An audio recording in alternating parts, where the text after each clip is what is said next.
I don't see it yet, but Yeah, we're just making sure that we're effectively live streamed, so I'll wait for the all clear.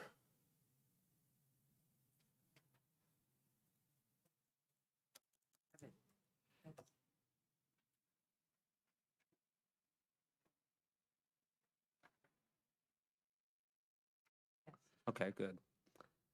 All right, please take notice that action will be taken on the following items at the regular council meeting on Tuesday, June 24th, 2025, in council chambers, Sparta Township Municipal Building, 65 Main Street, Sparta, New Jersey.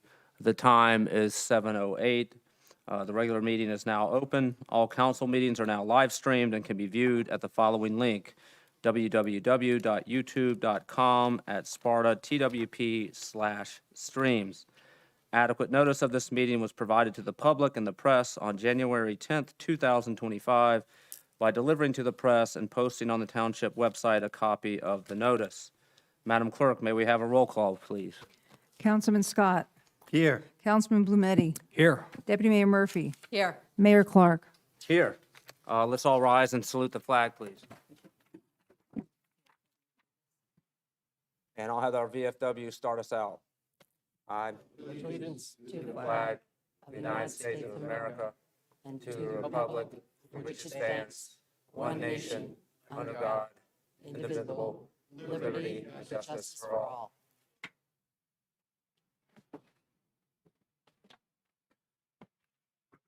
Well, I always remark how many talented people that we have in Sparta, and a lot of really amazing people come through these doors for either proclamations or to serve on our boards. But tonight we get to honor a real hero, a real man of service. And when I read about Mr. Richter's background, it's just amazing. It reads like out of a novel. And we'll get to some of the awards in the proclamation, but it really causes me to just reflect about what service really means. I mean, this is a person who put his life on the line on behalf of a country, on behalf of a cause that maybe some people didn't even understand, but that didn't matter. He risked his life, and it puts a lot of it in perspective. A lot of people here serve, and we're subject to criticism.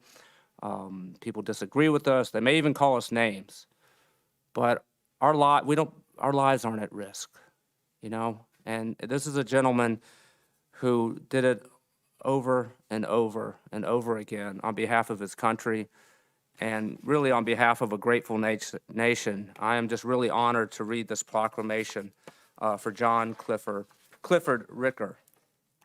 Whereas it is with deep reverence and profound respect that we gather to honor the life and service of John Clifford Ricker, a proud Vietnam veteran, devoted husband, father, and grandfather, whose courage and sacrifice, both in the line of duty and within his family, have left a lasting impact on all who knew him. And whereas John Clifford Ricker served with valor and distinction in the U.S. Army as a major, he courageously defended our freedoms and safeguarded the values we hold dear, exemplifying the highest standard of military excellence. John served 2 tours in Vietnam and received many decorations during his military career, including the Soldier's Medal, 3 Purple Hearts, 6 Bronze Stars for Valor, the Air Medal with 3 clusters, just to name a few. Whereas John and his wife Patricia moved their family to Sparta in 1972, and he became an active member in the community and many organizations such as the Sparta Kiwanis Club, Sparta Little League, Big Brothers and Sisters of Sussex County, and the United Way of Sussex County. Now, therefore, be it resolved by the Township Council of the Township of Sparta that we, along with all citizens of Sparta, bestow their gratitude to John Clifford Ricker, thanking him for his service and his steadfast dedication to his country, where he exemplified courage, integrity, and devotion, which will always be remembered. And I'm glad we have members of our VFW and who also served. It's really remarkable to me. Probably when Mr. Ricker started, he was just a kid. 19 years old, right? And, talking with his wife, Pat, about his second tour where he literally left the hospital bed, it sounded like, and went to her second tour. And that kind of dedication, that kind of courage, we don't hear about that much, but a lot of our servicemen and women have that kind of courage and valor, and they deserve to be honored. And it's really a privilege to be able to do this tonight. It really is. And I know his example of character and courage and service will always be passed down to his family members, because that's in all of you. And if you believe in epigenetics, all of you have that courage inside of you. And I think we all do. You put extraordinary people in extraordinary circumstances, then amazing things happen. And so it's a great thing that we're doing tonight. I'm really honored to do it. And I'm very thankful that our veterans are here to honor it. And I'm also grateful for them, for all the service that they've done. And I implore people to take the time to talk to your veterans. You know, on Memorial Day, ask them who they're thinking about, who they remember, and listen to their stories. Because in those stories, you will find such courage, such valor, such humility, things that we just don't see and hear about a lot today. So really, I hope we take this opportunity to do more, to respect our veterans, to provide for them, to learn from them, and to thank them. So, Pat, could you please come forward, and I'll give you this, and all the family members can come up too.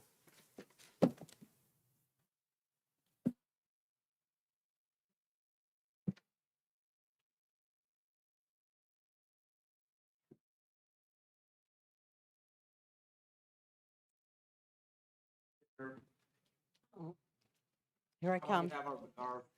Here I come. Mind coming up too? I'm coming. She just pulled up before we started crying. My arm. All right.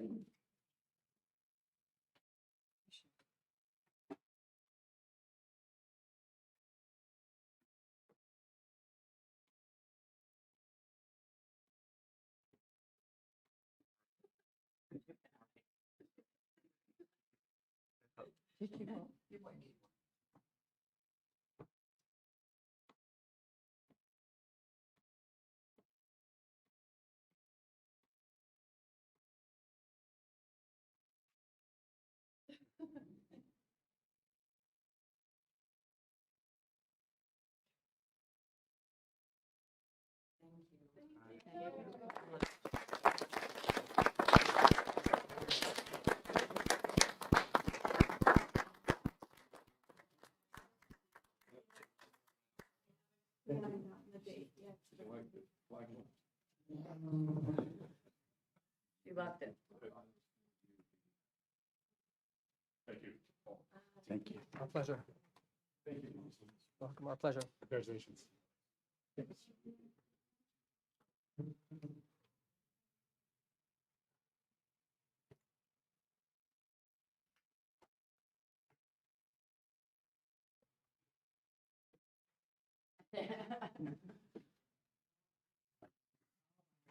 you.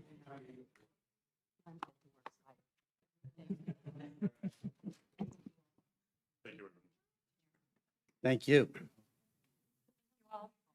Guys.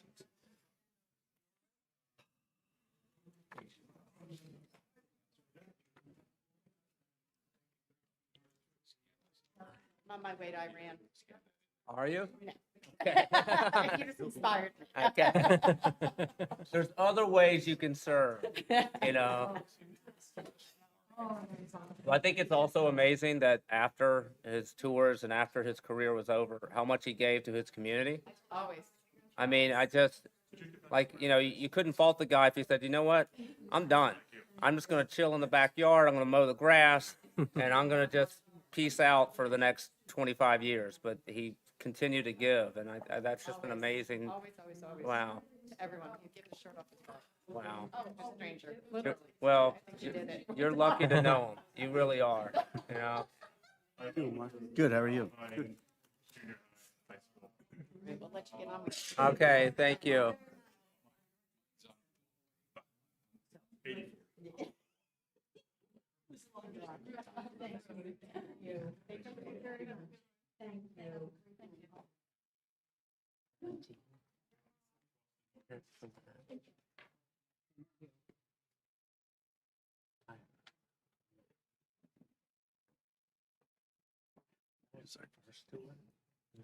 He was still in the hospital. He's like, I'm going back.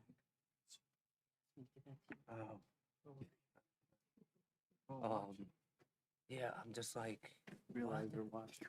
I'm sitting here, like, we get like, he was in his 80s, so 44, yeah, 81. Yeah. All right, on to more mundane matters. We have minutes to approve. May I have a motion to approve the March 25th, 2025 regular meeting minutes as presented? I make a motion to approve the regular meeting minutes from March 25th, 2025. May I have a second, please? I'll second them. And I will not be voting on this as I was not at the March 25th meeting. So all in favor, say aye. Aye. Aye. All right, sounds like all three. The March 25th, 2025 meeting minutes have been approved. Next, may I have a motion to approve the April 8th, 2025 regular meeting minutes as presented? So moved. And may I have a second, please? I will second. And this one, I don't think Dean was in attendance, so he's not able to vote. Correct. And all those in favor say aye. Aye. The April 8th, 2025 regular meeting minutes as presented have been approved. Finally, may I have a motion to approve the May 13th, 2025 regular meeting minutes as presented? I'll make a motion to approve May 13, 2025 minutes. May I have a second, please? I will second. All those in favor say aye. Aye. Aye. All right, the April 8th, the May 13th, 2025 meeting minutes have been approved. Next up, Manager Zepp, may we have the manager's report? Sure thing.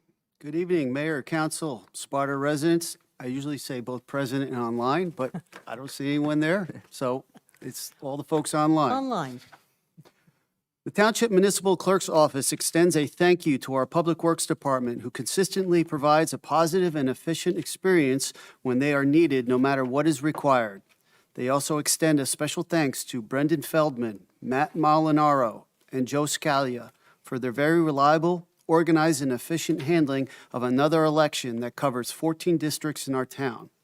We always hear positive commentary from district workers who worked the election, that they were extremely helpful and courteous in preparing the locations for elections. The time and effort they provide ensures a safe and seamless experience for all the residents.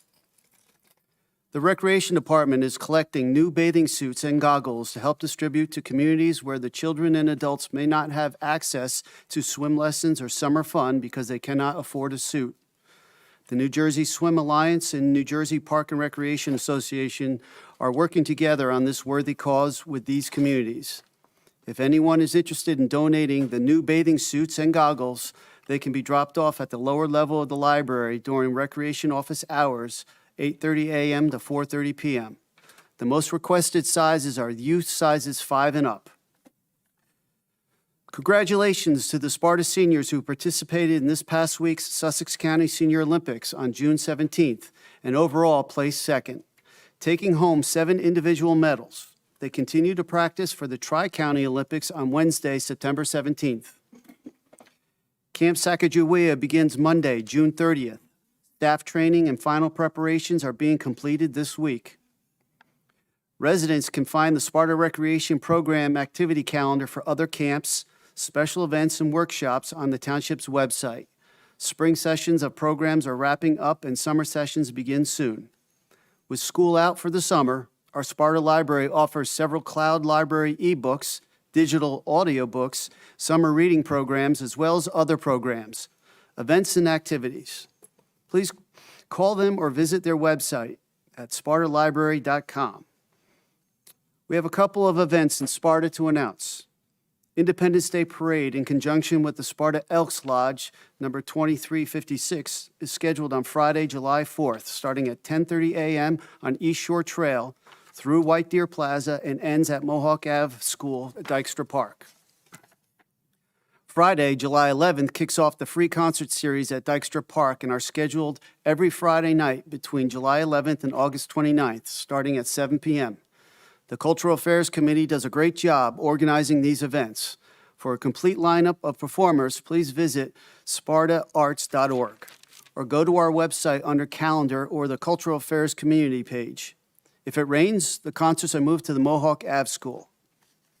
Chief McCarrick is unable to attend tonight's meeting and has asked that I read his report in his place. Lead Day.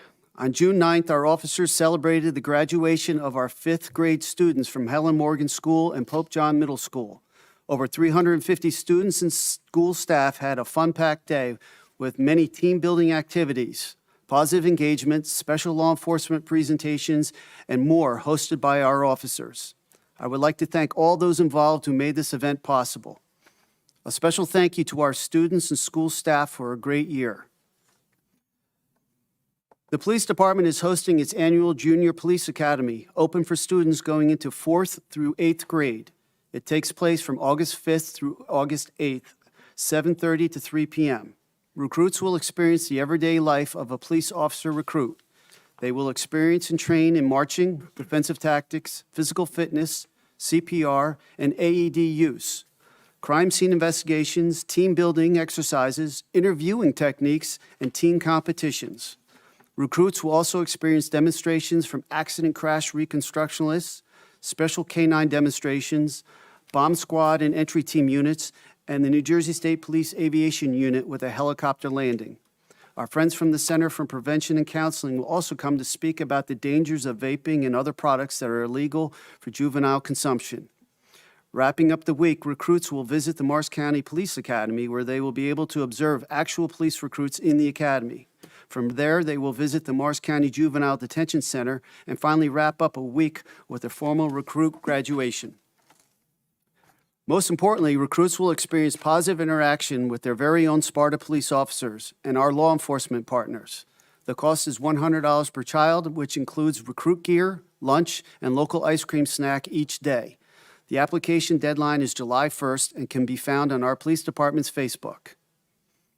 Reminders: with the summer celebrations upon us, the police department would like to remind the public to celebrate the summer responsibly and to not drive impaired. We want everyone to be responsible during their celebrations by having a designated driver or using a car service if you are impaired.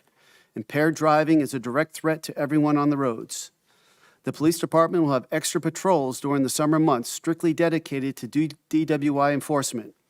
If you witness someone operating a vehicle impaired, please call 911 immediately. Before I conclude the report, I wanted to read a letter that I received this morning from Eric Wilson. Mr. Zepp, the reasons for this letter is to commend the actions and professionalisms of Sparta Township Police Department and the Sparta Township Ambulance Squad. On May 19th, 2025, my father suffered a severe injury to his leg. I called 911 and everyone dealt with, from the 911 operator to the Sparta Dispatch Department to the responding officers and then the ambulance squad, were consummate professionals. They each acted with appropriate urgency and professionalism during what was an incredibly stressful situation for our family. Specifically, I want to publicly thank the following officers and EMTs for their actions and assistance responding to our call for help that day: Chris Shankstra, C.J. Grauer-Holtz, Tim Lynott, Tom O'Reilly, and Lorraine Clark. We know that the entire police department often mostly deals with the public on our worst days. Working with the Sparta Police and Ambulance Squad to help my dad and get him to the hospital was certainly one of my worst days in recent memory, and we are incredibly grateful for them. Please consider reading this letter in public meeting. Too often, we talk about what's going wrong in our world, and this is an opportunity to highlight Sparta's officers for doing a really great job. Thank you on behalf of the Wilson family, to the Sparta Police Department and the Ambulance Squad from the bottom of our hearts. Sincerely, Eric Wilson. And with that, we'll conclude my manager's report. Very All nice. right, thank you Thank very you. much. May I have a motion to approve the manager's report as presented? I'll make a motion to, Thank you, guys. I make a motion to approve the manager's report. May I have a second, please? I'll second it. All in favor, say aye. Aye. The manager's report is approved. We are now at our very first public comment period, and the public comment period is limited to items that are not on the agenda.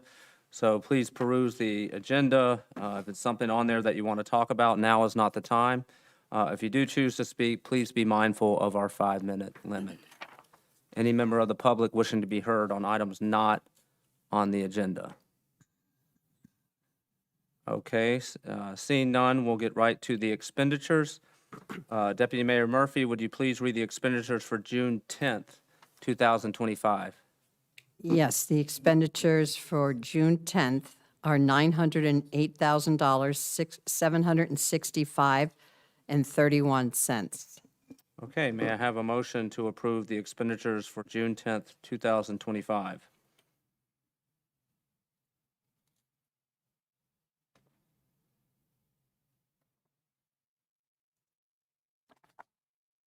I'll Just- make a motion to approve the expenditures for June 10th, 2025. May I have a second, please? No, I read it. I'll second it. All those in favor say aye. Aye. All right, the expenditures for June 10th, 2025 have been approved. May I have a motion to approve the expenditures for June 24th, 2000? Oh, would I you gotta first read please them. read them? Please, Deputy Mayor Murphy, would you please read the expenditures for June 24th, 2025? Yes, the expenditures for June 24th, 2025 are $6,163,802.38. All right, may I have a motion to approve the expenditures for June 24th, 2025? So moved. May I have a second, please? I'll second it. All those in favor say aye. Aye. Aye. The expenditures for June 24th, 2025 have been approved. We are going to take something a little out of order. It's just a procedural matter because we are adopting the budget tonight. We have to do resolutions 1 and 2 before we get into the introduction of other ordinances. So I will, may I have a motion to adopt it's Resolution 9-1, adoption of the municipal budget, and there's a public hearing, the attachment. So I need a motion to approve Resolution 9-1.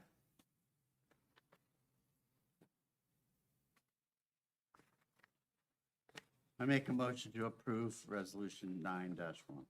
And may I have a second, please? I will second. And all those in favor? Hearing now? Yeah, let's do the Yeah. hearing. Mayor, could I make a comment about Sure, the let's, budget? that's I know fine. we're getting on this, and I kind of worked Okay. on this. I just want to read this statement regarding the budget before you guys proceed. Sure. Thank you, Mayor and Council. At our last council meeting on May 27th, we introduced the Sparta Township's proposed 2025 municipal budget. This year, we took an important step forward by having our financial auditor prepare the annual financial statement. This ensures that the numbers in our budget are accurate and based on verified revenues and expenditures from the previous year. The proposed budget for 2025 totals $31,614,101, which is a 2.5% increase, or $756,775 over last year's budget. The primary drivers of this increase, including rising costs in insurance, contractual salaries and wages, statutory obligations such as pensions and Social Security, and our reserve for uncollected taxes. These appropriations are essential to maintaining the services our residents rely on every day. As a result of these adjustments, the municipal tax rate is proposed to increase from .596 to .617. That's a 3.55% increase, which translates to about $82.26 annually, or $6.86 per month for the average assessed home in Sparta, valued at $372,200. Last year, I shared concerns about our past reliance on the township's fund surplus to cover operational increases without raising taxes for 6 consecutive years. This approach, while helpful in the short term, is not sustainable. Like last year, we are proposing a modest and responsible tax increase to strengthen our financial footing and rebuild a healthier fund balance. Before we move forward with the vote on the budget adoption, I want to address a concern raised by a resident in past council meetings regarding line item budget transfers. These transfers are standard and necessary practice, permitted during the final 2 months of the fiscal year and the following 3 months of the following year. They allow our chief financial officer to reallocate unspent funds to areas where additional support is needed. I wanted to assure everyone that no department's needs are ever compromised in this process. In fact, the more accurately we set our budget lines, the fewer transfers that are needed. By issuing transfers through formal resolution, we are abiding by the DCA regulations and following best practices. Tonight, we have our CFO, Dawn Crumford, available to answer any questions that the council or the public may have. Thank you for your continued engagement and support as we work together to ensure Sparta remains a well-managed and financially sound community. Thank you for letting me read that statement.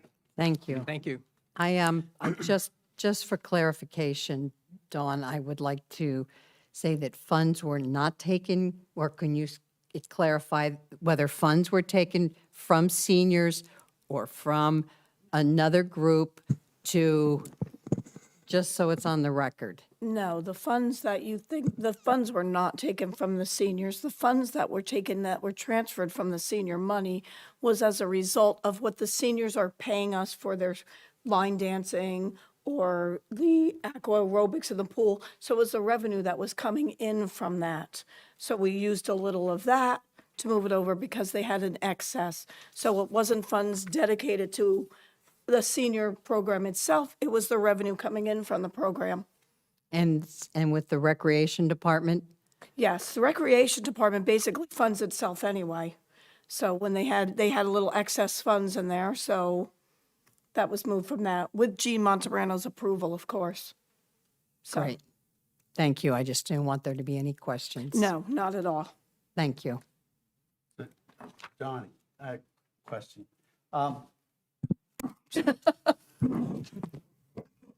Yes, Don.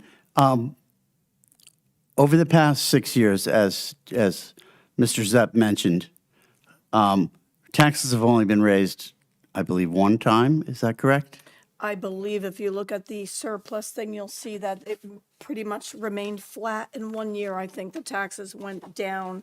I think you'll look and you'll see that the tax rate went down in 2023. Right. But for the most part, the tax rate remained flat. Right. And during that time, I just, people are going to say, why is this group raising the taxes?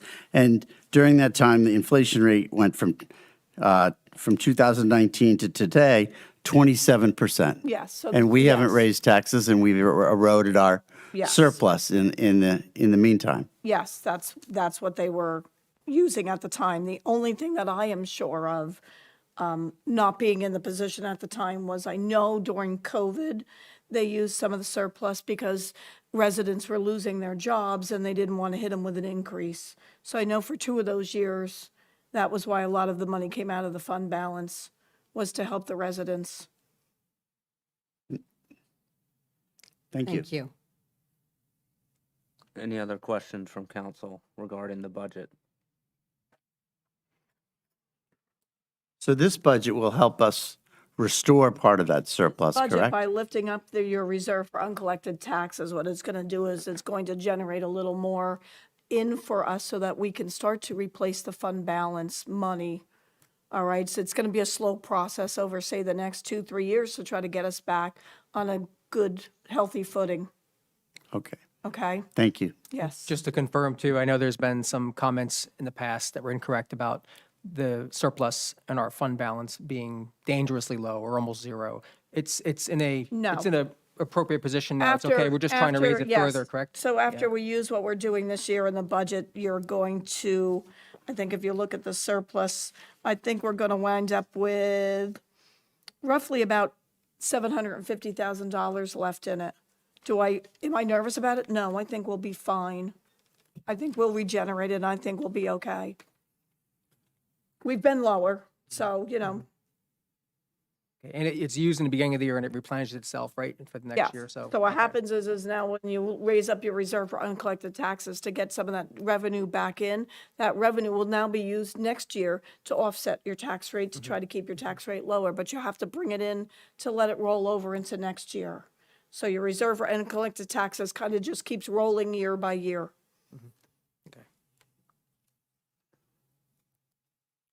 Any other questions? Just so you've said this before, but I want to make sure I understand it, which is the past 6 years where the tax rate remained flat, the means by which the township did that was drawing down the surplus. Is that right? Yeah, they use surplus to offset it to keep the tax rate flat. I see. And so, like anything, it's like a family that uses savings to pay its bills, right? That Yes. eventually you have to replenish that Yes. savings. And at some point in time, if you keep your reserve for uncollected taxes somewhere near the amount that you're using out of your fund balance, it should kind of equal itself out. But you had a couple years there that the reserve for uncollected taxes was much lower than what they used, so there wasn't a lot being regenerated. I got you. And during this time, our bond rating is still what? So far, we're still where we need to be because the bond rating isn't based really so much on what you have in your surplus. It's more on, are you paying your bills on a timely basis? Is your debt within what it's supposed to be? Is it not exceeding 3% of your appropriations? So it really has more to do with that. And our bond rating is it's still rather high for a I township of this think we're still size. remaining right now at double A, right? Yes, Okay. That's great. Yeah, and it's stayed that way for quite some time, I think, Yes. right? So Yes. this drawdown of the surplus in no way affected our bond rating? No. Okay. no. Got you.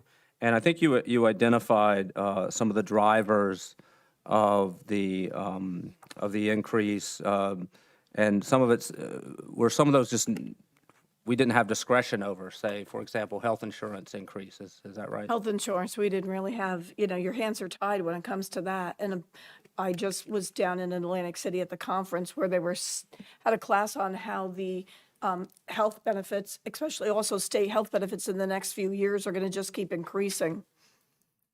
So More than normal. more that, yes. They did a thing, they're saying prescriptions going up through the roof from all the Wegovy shots and things like that. So they did touch on that. Found it interesting.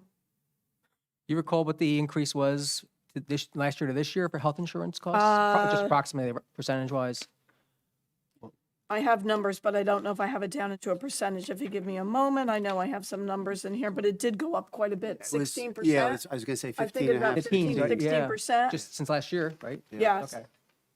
We Yes. belong in a HIF, so we're not as exposed as like the state State health health plan. If you're benefit. reading that, Yeah. state health plan, they're predicting a 30% increase Yes. this year. Yes.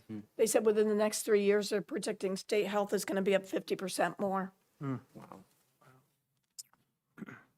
Also, as you listed the items that were driving the budget increase and the need for a tax increase, I couldn't help but notice something that was missing, and I just want to make sure I understand that legal expenses, that was not a driver, am I right, for the increase in the taxes? Is that right? We increased some of the legal I'll call the professional service lines in each department. So what we do is we looked at what was spent last year, and then we gave you that and maybe a little more to we're trying to keep it as flat as possible. So we did increase some of them by a small amount. But as far as Okay. like a percentage increase compared to like the increase that we had in, say, health insurance, compare that percentage increase to the increase that we may have had on legal expenses, which is greater, the health insurance or the The legal? health insurance Health is greater. by far. Health insurance is probably greater at the time, but we did increase for what we thought was coming in for your legal expenses for the year. Got you. Okay, well, I commend our finance department. I know it's been kind of an arduous process, but it's better to take the time and get it right than be quick and get it wrong. And I think that we Exactly. took the time to get it right. The fact that we're now adopting the best practices I know that is unfamiliar to people, the transfers and making that public. Well, the That's transfers are caused some actually- confusion, but I'm Yeah. glad that we're abiding by now the best practices to be transparent when monies are transferred from one department to another. Well, we've actually always done it because I have a few years' worth of resolutions for budget transfers in my hand. We've been doing it for years. So we do follow it. Best practices asks you as a survey, are you doing what you're required by passing a resolution? But statute, which is in the budget law, tells you, yes, you can do transfers the last 2 months, the first 3 months, but you have to do it by resolution. That's the law. The statute is the law. Best practices is asking you, are you doing the right thing? Best practices doesn't dictate to do it. The statute does. Best practices is just making sure that when you do this, that you're passing the resolution to go with it. And I went through today because I wanted to make sure that I had something that I could at least show you that we have done this for several years. So it's not uncommon. Okay. Well, thank you. Thank you, And Don. please, on behalf of the council, thank all our staff and you, Don, for putting this together, and Manager Zepp. It's much appreciated, and thank you for being so transparent with the public about how their funds are being used and what the reason is for increases or decreases. So thank you. Thank you. Right, anyone else? Oh, all my Okay. questions have been answered over the last weeks and months. Yeah, Lots we've of them. worked a long time on this. All right, Great so job. I think we should do this as a roll call. Oh, we have to do it. Oh, the public hearing. Got you. Yep. All right, Mikey, how was it? Jenny Derrick's Tap into Sparta. I just have a couple quick questions. Thank you, Jim, for answering most of them. One question that I've had is, since the Board of Ed announced their budget, how is it that the average assessed home is exactly dollar for dollar the same as last year? That's because we only had $32,000 in assessed value last year. Can you explain? I'm sorry, I'm not following. It was only, if, I could give you the exact number tomorrow, Jen, if you want to stop in. We had approximately $32,000 in added assessments put on, so it didn't change the value. Okay. Yeah, it was very flat. It was, yeah. And so does that extend to the assessment of the whole It town? was Is that what you're talking actually, about? I have the number for you. So the added assessments last year were only $38,551.83. So that did not change your assessed value. That's and- across all houses, and you're saying then the average is minuscule, correct? Right. That's total, Right. not per house. Okay. And do we have an evaluation of the town? An evaluation on what? What is the value of the valuation? Total net valuation of the town would be, it looks to me, it's almost, it's a little over $3 billion. But then you divide that by how many homes you have in the town, and it brings you to your assessed value. Right, I just asked because that's a number I usually I have the report. number if you want, if you would like this, I can Jenny, give this to I you. It's in my added it handout. in the budget that's on the website.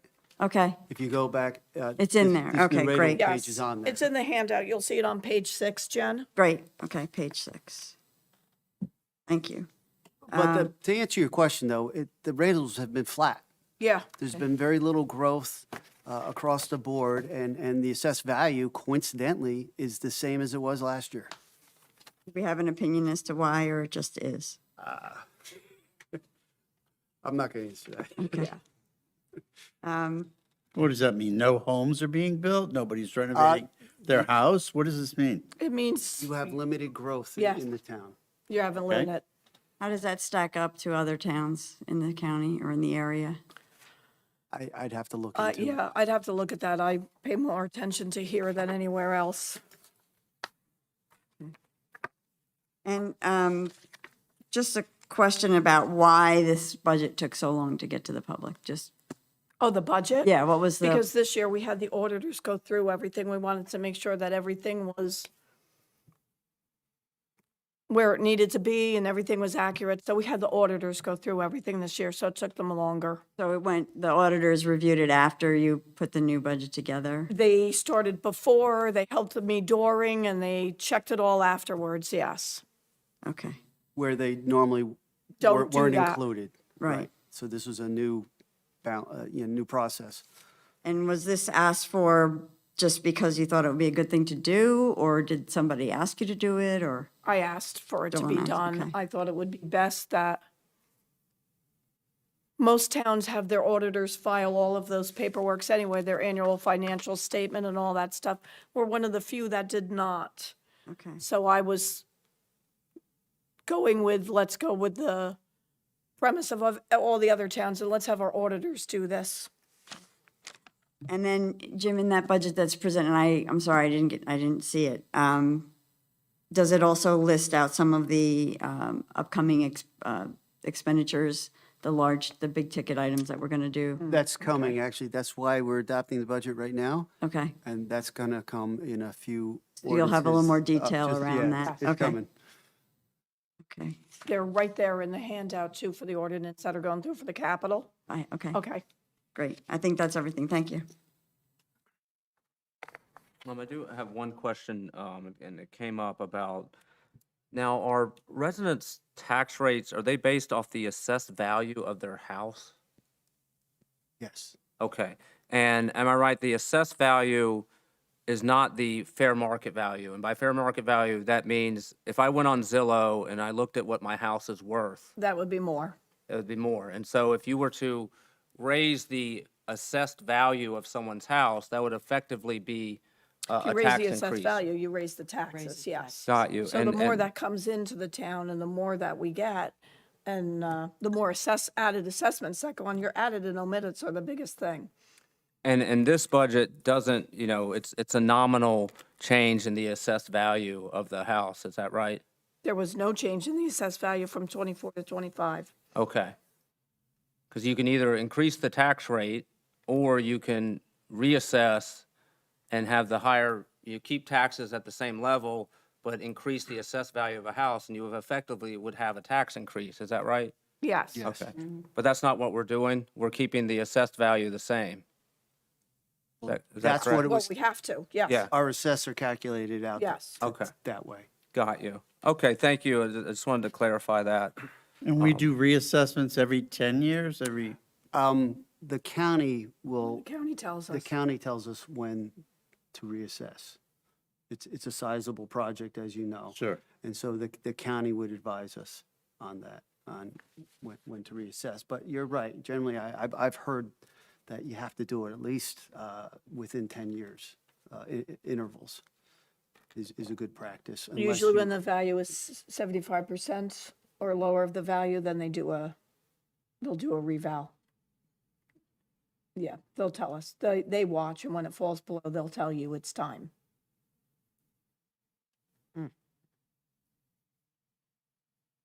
Okay. I think we've concluded the public hearing portion, and we can move on to, let's do this, it is an important item, so let's do it as a roll call vote, if that's okay?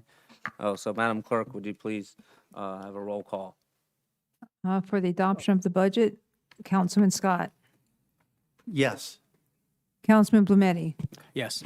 Deputy Mayor Murphy, Yes.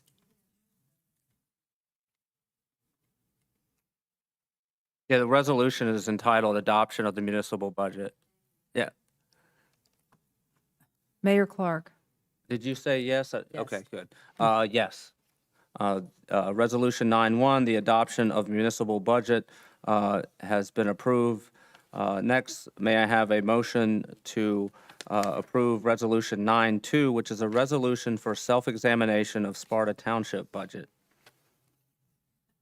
could someone explain what this means? We'll do that as soon as we get the first and the second. I'll make a motion to approve 9-2, resolution for self-examination of Sparta Township budget. May I have a second, please? I will second. Okay. Why are we doing this? You know what, I'm spoiled tonight because I have my finance Okay. officer right here, so. We have to approve it when we do this, and I believe it goes in a cycle where we do 2 years of self-examination and then 1 year when the state reviews it. Oh, sorry about that. I have a big mouth. I thought you could already hear me. We can self-examine when we fall with what's listed in your ordinance, as long as we are within the criteria, one of them being, say, your tax rate collection is not below 90%. As long as there's no red flags, we're allowed to do this. The governing body's allowed to examine it and we approve it together. Okay? If there are things, I actually printed this off in case anybody wanted a copy of this, which will tell you the reasons why we cannot self-exam and the reasons we can. All right, but the reasons we can self-exam are listed in your ordinance, or your resolution, excuse me. To be eligible, it'll tell you that your debt cannot be in excess of 3.5%. Your tax collection can't fall below 90%. No operating deficit. You didn't do an accelerated tax sale. There's a list of items that as long as you fall within there, you're allowed to do the self-examination.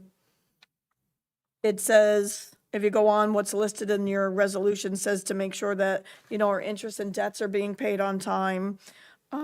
We don't have a cash deficit from the preceding year. Our reserve for uncollected taxes is fine. And with that being said, after that, the governing body is allowed to examine it, and then we are allowed to approve it ourselves. Right. So I can ask, so it goes without saying then, Dawn and Jim, you confirm that the 6 requirements are met? On Yes, here, okay, yes. thank you. And we got the auditor's The auditors, Yes. thumbs up, Yeah. which to me is the most important. They say things are good, we're good. And Yeah. I understand with self-examination, it usually goes in the 3-year intervals. And on the 4th year, it'll go back to the DCA looking at. We're, I believe, on our 3rd year. So next year, we probably won't be doing self-examination, okay. though that may change. And so there, It's a 3-year cycle, excuse me, sir, it's a Okay. 3-year cycle, not a 4. No, that's what I said. okay. Oh, you said 4-year cycle, I thought. No, we're on the 3rd year, so the 4th. So fourth year, No, I think it's 2 years self-exam, 1 for the state, but I'll have to look that up. To be, Right. yes, I think it's 2 and 1. And so, if I were to characterize, so your fiscal house has to be in order to self-exam, it sounds Yes. like. And there are townships that would otherwise fall under, within the 2-year period or 3-year period, whatever that may be, who still can't self-exam because they have certain red flags associated with their budget. And so, I guess Sparta is not in that situation, right? Correct. Okay, got you.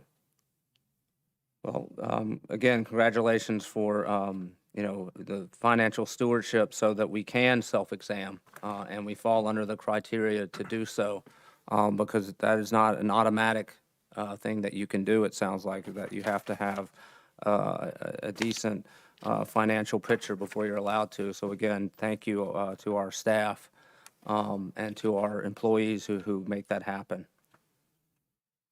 All right, any other questions with regard to Resolution 9-2? Okay. no, thank you. All right, all those in favor say aye. We do roll call? Oh, we did. Aye. Aye. All right, Resolution 9-2 has passed. All right, and now we will revert back to the ordinary structure of our meeting. There are some ordinances to introduce tonight. Again, we will abide by the proper practice. As I understand, there will not be a discussion about these ordinances, simply to read them, to get them, and they will, discussion of these ordinances beyond what they're for will occur at the public hearing in 2 weeks or so, or whenever our next meeting is. And so, Madam Clerk, would you please read the title of Ordinance 2512? An ordinance appropriating the total sum of $425,000 from Water Capital Improvement Fund for funding various water capital improvements or purposes by the Township of Sparta in the County of Sussex, New Jersey. All right, may I have a motion to introduce Ordinance 2512? I move to introduce ordinance 25-12. And may I have a second, please? Second. All right, may I have a roll call vote? Mayor? Can we Yeah, sure. discuss this? Yeah, well, I know it's just introduction, and Okay. normally we would talk, when we go to adopt it on the next meeting, we can discuss it, but I just want to give, because I know Jenny was interested in this too. This ordinance outlines capital improvement initiatives for our water utility. For this year, a total of $425,000 has been allocated to support the following projects: renovation of water tanks, procurement of replacement parts, including pipes, hydrants, and fittings, and funding for chemical feed pumps and filtration systems. So those are what a lot of the items that are, this money's spent towards.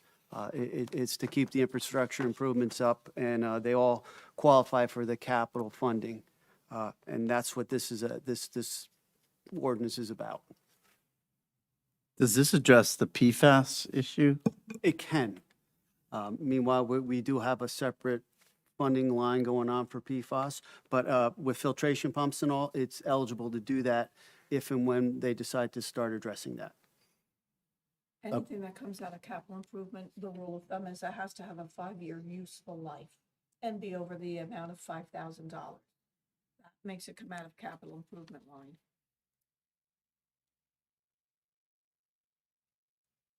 And just one, the prioritization of the improvements, the water capital improvements, who determined that priority?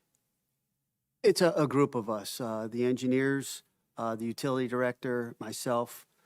We're constantly assessing priorities of what is, the challenges are for the utility. You just never know. Water main breaks happen. You have all kinds of priorities. And then we do have a strategic capital improvement plan that we abide by. It's basically a think tank where a team of people put it together and where best to spend the monies. Not you. Okay, thank you. Anyone else with questions on 2512? Okay, Madam Clerk, may we have a roll call? Councilman Scott, Yes. Councilman Lumetti, Yes. Deputy Mayor Murphy, Yes. Mayor Clark. Yes. Ordinance 2512 has been introduced. Madam Clerk, could you please read the title of ordinance 2513? An ordinance appropriating this total sum of $2,085,000 from General Capital Improvement Fund for funding various general capital improvements or purposes by the Township of Sparta in the County of Sussex, New Jersey. That's 2 million. May I have a motion to introduce ordinance 2513? Can I correct that? That's the amount is 2 million? I Yes. said 2 million. Oh, I thought you said 285, sorry. No, it's a $2,085,000. Thank you. Okay, may I have a motion to introduce ordinance 2513? I move that we introduce 2513. May I have a second, please? Second. And before we have a roll call, Manager Zeb, do you have any indication of what these capital improvements are? Kind of like what you did with the water capital improvements, sort of a prioritization? I do. Okay. This ordinance represents the 2025 capital improvement plan, which provides funding for multiple projects and equipment upgrades aimed at enhancing services for the residents of Sparta. The total budget is $915,000 less than last year, reflecting our commitment to minimizing tax increases. The anticipated expenditures include $750,000 for road improvements and stormwater infrastructure, $450,000 for a replacement street sweeper, $400,000 for parks equipment and projects, including the installation of pickleball courts at White Lake, renovation of the Fisher Building site at Ungerman Field, $100,000 for fire department equipment and turnout gear, $250,000 for replacement police vehicles, $35,000 for a replacement SUV for the construction department, and $100,000 for the building and grounds department covering facility maintenance and the Town Hall Plaza renovation project. All capital ordinances are fully funded as part of the 2025 budget and will not contribute to any new debt. Thank you. And again, just an explanation of how that determination of those expenditures were done, the sort of the priority. I mean, could be an unlimited amount of projects that the township could want to fund, but how do we decide which ones to fund and which ones not to?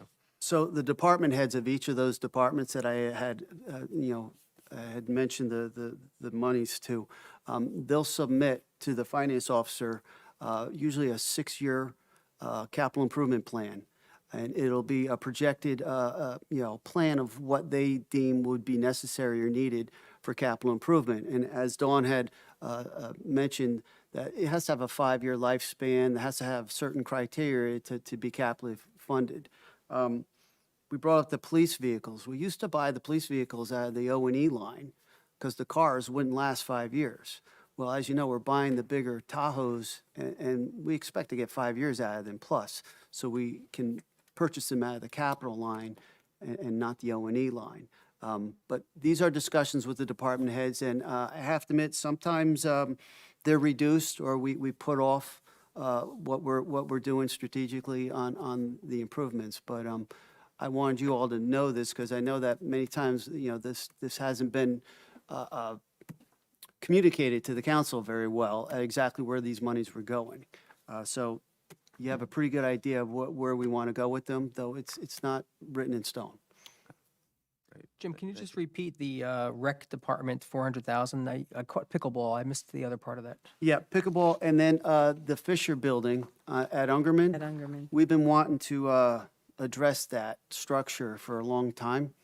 That what used to be a snack bar in one front and then storage in the back.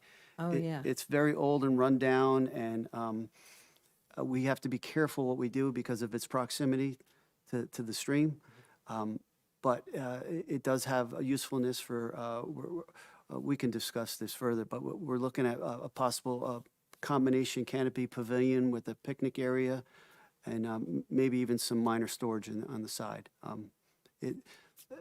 It'll be communicated, but we know that building needs to be addressed because it's an eyesore. Thank you. All right, Madam Clerk, may we have a roll call, please? Councilman Scott, Yes. Councilman Blumetti, Yes. Deputy Mayor Murphy, Yes. Mayor Clark. Yes, ordinance 2513 is introduced. Madam Clerk, could you please read the title of ordinance 2514? Ordinance providing the improvement of water supply and distribution system in and by the Township of Sparta in the County of Sussex, New Jersey, and appropriating $156,964.81, therefore constituting proceeds of obligations of the township heretofore issued. Okay, may I have a motion to introduce ordinance 2514? I make a motion to introduce 2514. May I have a second, please? I'll second it. And Manager Zepp, could you just give us a brief explanation of what this ordinance is for? Sure. This is actually a little analogous to the transfers that we're all talking about, but it's at the capital level. The purpose of this ordinance is to reappropriate funds originally approved under ordinance 2320, which was designated for water system improvements. The original ordinance specified various improvement projects with corresponding budget allocations. Due to the increased need for water main replacements, funds will be redirected from the Germany Flats Garage Improvements account line to the water main replacement account line. So we're moving money that was originally allocated for Germany Flats Garage Improvement. The utility director did what he needed to do. He had some leftover funds on this, and we wanted to now reallocate the leftover funds to the new capital line for water main replacement. And this just formalizes that.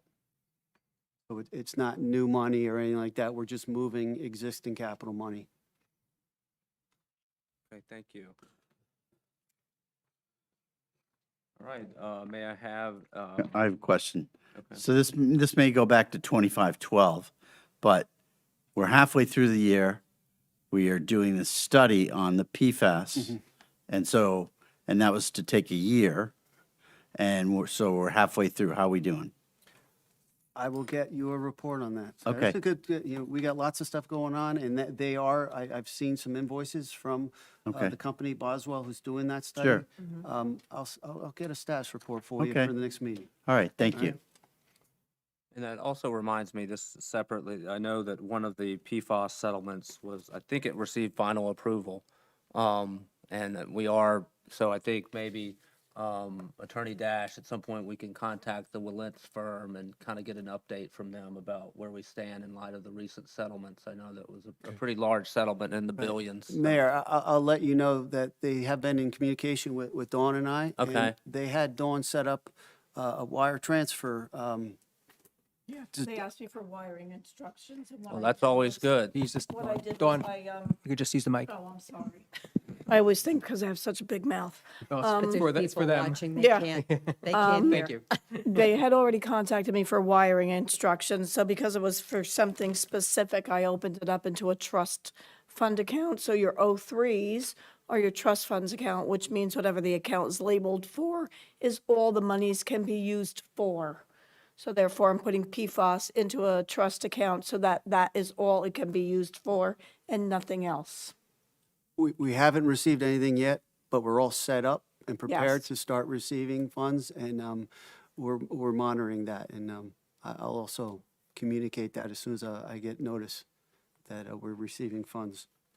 Well, that's good That's news. good. As someone who does class action, when they start asking for the wire transfer information, the case is going pretty well. So that's good news. And Thank where you. are the funds coming from? Class The action. class suit. action suit?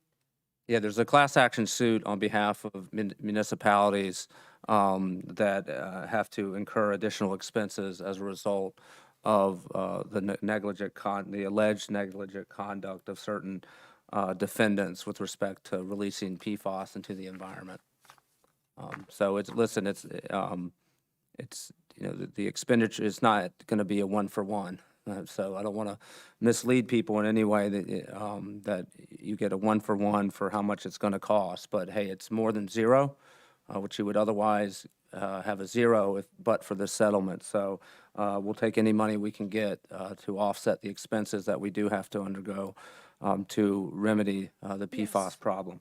As soon as I see it start hitting the bank account, I'll let Jim know so he can let you know what's coming in. Okay, thank you. Please. Thank you. Okay, Madam Clerk, could we have a roll call with respect to ordinance 2514? Councilman Scott, Yes. Councilman Blumetti, Yes. Deputy Mayor Murphy, Yes. Mayor Clark. Yes, ordinance 2514 has been introduced. We now have one ordinance for a hearing. Madam Clerk, could you please read the title of ordinance 2511? Ordinance of the Township of Sparta, County of Sussex, New Jersey, amending the effective dates of Ordinance 25-07, Ordinance 25-08, and Ordinance 25-09 relating to cannabis zoning, licensing, and taxing regulations. Okay, it's now open to the public for comments on ordinance 2511.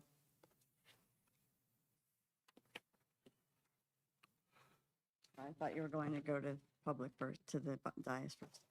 The only question I have is the language says may or is permissive when it talks about understanding. Am I reading the right one?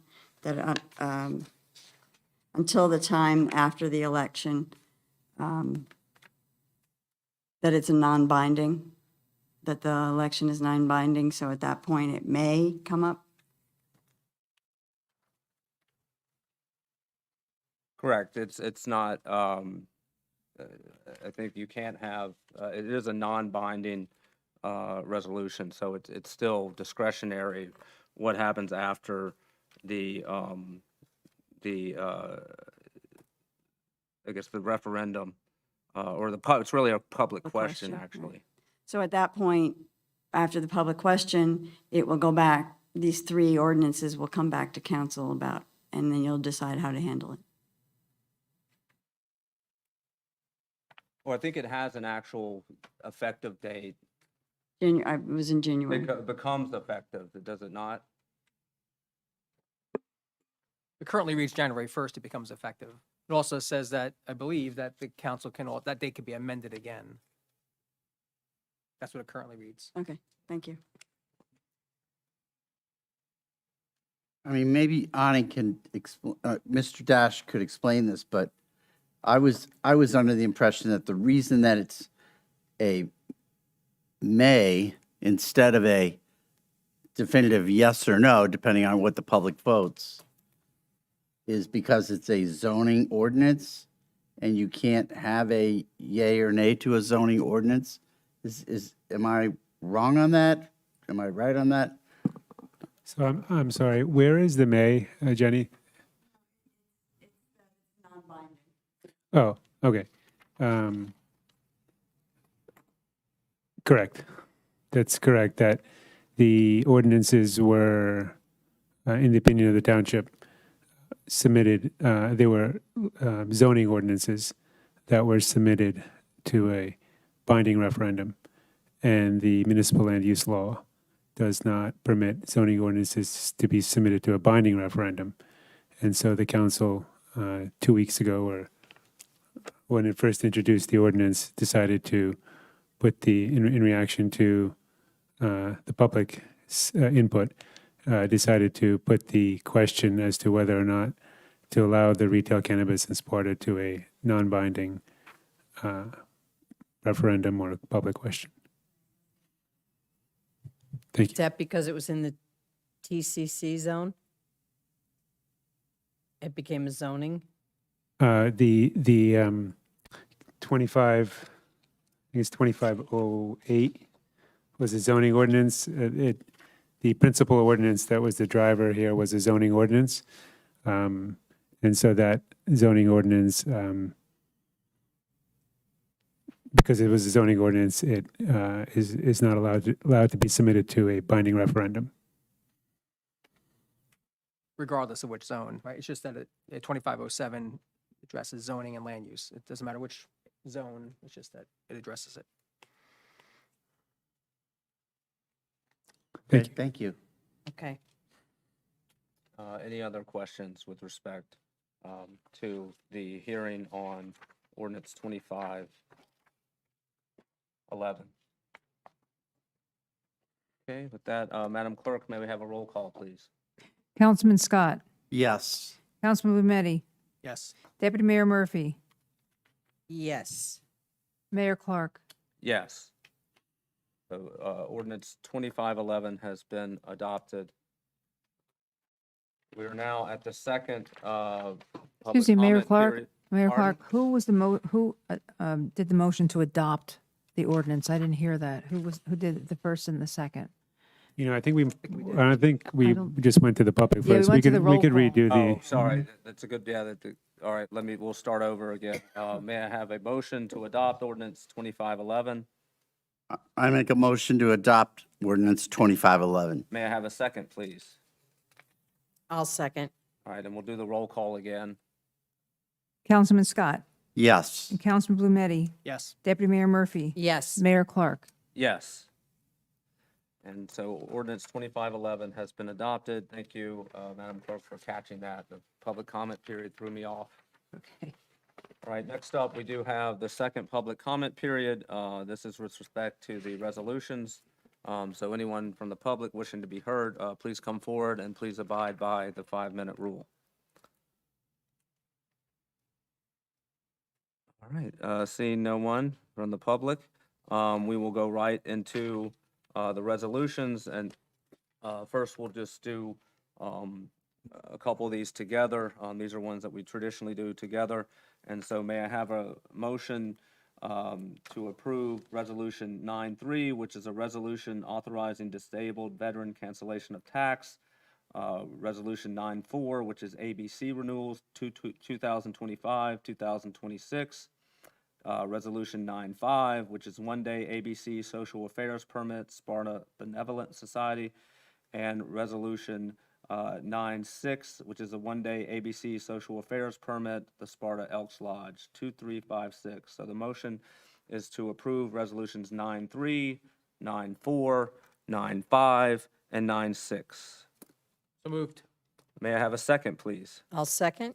All those in favor say aye. Aye. Aye. All right, so resolutions 9-3, 9-4, 9-5, and 9-6 have been adopted. May I have a motion to approve Resolution 9-7, which is a resolution for restoration of energy taxes to municipalities? Make a motion to approve Resolution 9-7. May I have a second, please? Second. And before we end, this was something I brought up at probably our last meeting. This is a initiative of the League of Municipalities. In the past, we used to be able to collect our energy taxes, and then the township could then use some of the proceeds from that for its own. The state has now taken that over, And as a result of that, we haven't been receiving our energy tax from, that the Not state has full- collected. Not the full amount. Not the full amount that it's really been a portion. I think, I thought you did some calculation the last time. I did, and I don't have them with me. The last meeting, we spoke about it. It's basically the state has been taking a portion of the full award amount, and it's a sizable amount of money when you add it all up. And I believe that when you went to the conference, there's, the municipalities have been asking for full reinstatement of the energy tax rebates this whole time because they're not getting the full amount because Lord knows we can use it. And that's what this is about, to continue to ask for full reinstatement of the energy tax. Yes, and there will be, I think, a cataloging of all the municipalities who have passed a similar resolution. And so hopefully Trenton will listen and we can get some of the money. Because I think the calculations were in the, I want to say almost $700,000. It was significant Why'd they take it to begin with? on their own projects. All right, so all those in favor of Resolution 9-7, say aye. Aye. Resolution 9-7 has passed. May I have a motion to approve Resolution 9-8, which is a resolution endorsing the fourth round housing element and fair share plan? I make a motion to approve Resolution 9-8 for the fourth round housing element and fair share plan. And may I have a second, please? Second. And this is a requirement, am I right? I know you aren't our housing guru or attorney, but you do know a little bit about this. We're required to do this as part of our affordable housing obligation, with the deadline being June 30th, that we have to adopt our fair housing element. Is that right? Yeah, that's correct. The statutory framework adopted by the legislature, right, requires the planning board to initially adopt the plan, and I believe that happened on June 18th with a full public hearing on it. The statutory framework also requires the governing body to endorse the plan, and that is the purpose of this resolution tonight. And that was the plan that Catherine Sarmont She was the principal author of the plan, and then and told about it at the last planning board meeting. she did. She discussed it, and I believe it was submitted to the full planning board for consideration with an opportunity for the members of the public to comment on the plan. Okay, thank you. Welcome. Okay, so all those in favor of approving Resolution 9-8, say aye. Aye. Resolution 9-8 has been approved. May I have a motion to approve Resolution 9-9, which is a resolution approving a temporary arrangement between Sparta Township and Hardison Township, designating Hardison Township Fire Prevention Bureau as the local enforcing agency until the adoption of a formal interlocal agreement. So I need a motion to approve Resolution 9-9. I make a motion to approve 9-9. May I have a second, please? I'll second. And Manager Jeff, can you just Can you explain the just purpose explain? of this? Sure. So our fire marshal, who would head up the fire prevention services for Sparta, and we also had a shared service agreement with Byram, he recently gave his resignation for the position. And with that, we had to go find future fire prevention services. Unfortunately, the township doesn't have another qualified fire marshal, fire official actually is the title they use, to pick up that responsibility. So instead, we entered into a shared service with Hardiston. The agreement is still being ironed out with my professionals, and next meeting, the July 8th meeting, I expect to have a formal agreement, which is a much longer-term agreement.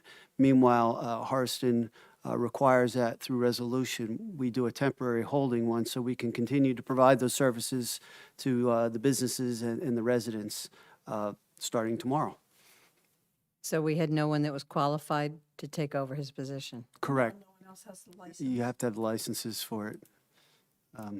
And this is for like, your smoke certifications. I know food truck inspections every year have to go through a fire inspection.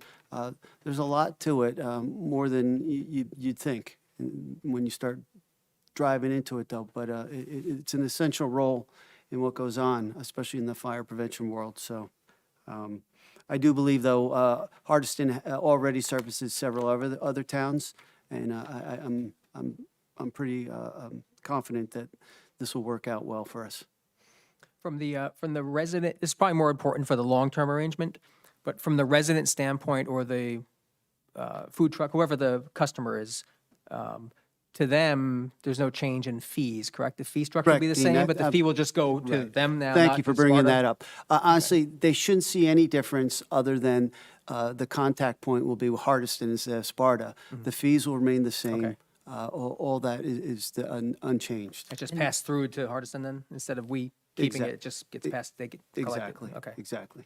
Is this the person that walks through homes before the real estate closing? Yes. Okay. Yeah, so you have those closings. They're very popular. And is there a term of, that we have to abide by? So for example, if Sparta Township decides, you know what, we want our own fire official, we want to stop sharing with Hardison, are we free to do that at any point, or do we have to, is there a certain term that we have to use Hardison? It is written in the agreement, and I anticipate having that agreement to you folks very shortly. Okay. It's honestly, I had our insurance risk manager view it for insurance language, but I will have that out to you soon. I know that the agreement that we had with Byram, it was a 60-day notice. You had to okay. give them 60 days notice that you wanted to terminate the agreement. I'm trying to remember, the one with Hardiston, I believe, had to be the November of that year, so they could prepare in the budgets. Okay. So there is language, though, towards that option. Okay. Yeah, I think the only concern I would have is that, I hope, just as the fees didn't change, the level of service doesn't change, right? That, now we used to have our own fire official, now we're sharing it with Hardiston. Obviously, the person in Hardiston has to do Hardiston and now Sparta, only one person. So if there is a diminution in level of service, meaning people are having wait times, closings have to get delayed, I hope that you'll keep council apprised of that so that we can reassess whether we want to continue sharing with Hardiston. I know that has nothing to do with the qualifications. I think the fire official in Hardiston will do an amazing job. It's just I'm worried about bandwidth, that's all. They actually have multiple officials. Okay, good. So Not just one, because do they do other municipalities as well? Yes, they do. And by the way, they're picking up Byram. Byram? And Byram. Yeah. Okay. How many do they have? They're doing themselves, and they have 3 others: Wantage, Sussex, and there's another one. So, And how many fire officials do they have? Franklin. I believe they have 3, but they may be picking up another one with these added towns. It'll be spelled out in the agreement. Okay. All right, thank you. Thank you. All right, all those in favor of Resolution 99, say aye. Aye. Aye. Resolution 99 has passed. May I have a motion to approve Resolution 910, which is a resolution of the Township of Sparta awarding the bid for the Township of Sparta's contract number CN 2502 for well and pump bid for labor and materials to service and maintain Sparta Township's water utilities. Make a motion to approve 9-10. May I have a second, please? I will second Resolution 9-10. Okay, Manager Zepp, could you tell us the purpose of this resolution? Yeah, this is a standard award of bid for well and pump services. DPS actually is a local company out of Sparta. What they'll be basically is they'll be our go-to professional services when we need repairs done to the wells. We have many pump houses with pumps and wells. They're versed in keeping them running and pumping water. And this is for all the skilled service work that we can't do in-house. We have the option to go out to the professionals. And so they also have a not-to-exceed amount on this, and this is just standard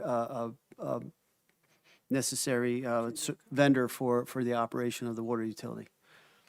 And it's a local, Yes, Sparta-based? I believe so. Okay.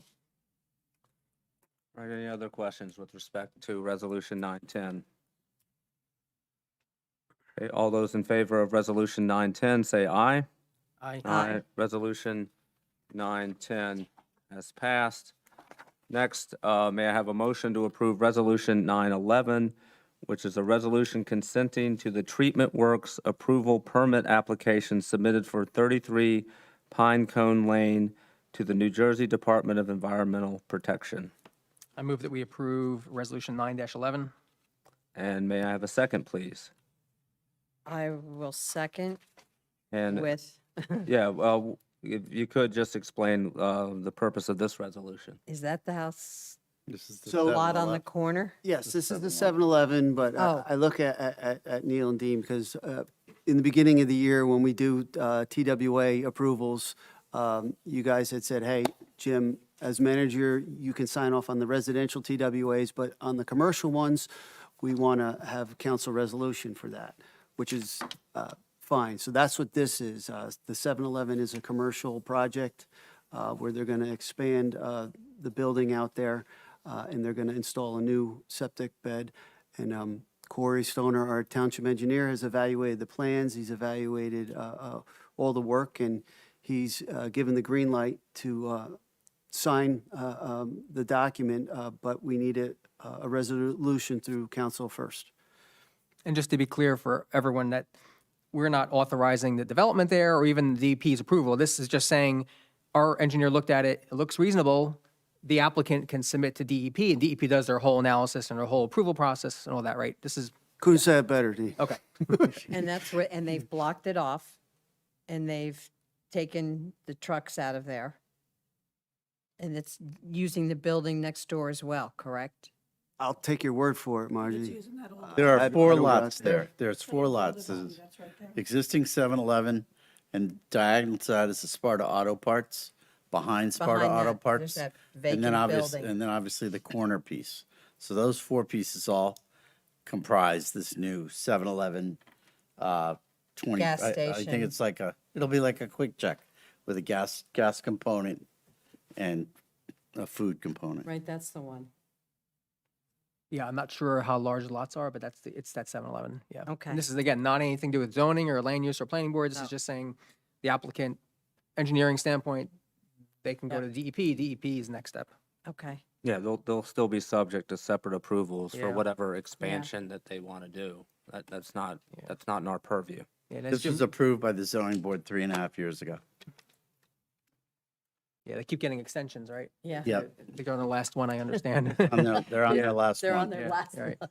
And again, the town manager does this for all residential ones. It's a no-brainer because the engineer is always involved. It's just that we asked if for commercial ones, so we can just get a heads up and have this conversation, yeah. Okay, Thank you. thank All you. right, all those in favor of Resolution 911, say aye. Aye. Resolution 911 has passed. Next, may I have a motion to approve Resolution 912, which is a resolution releasing the maintenance bond for White Lake Technical Center, Aaron Way project. I move that we approve 9-12. And may I have a second, please? I will second that. And if you could, what is the technical center? This is the business building out on Aaron Way, out by White Lake. Yeah, Right there.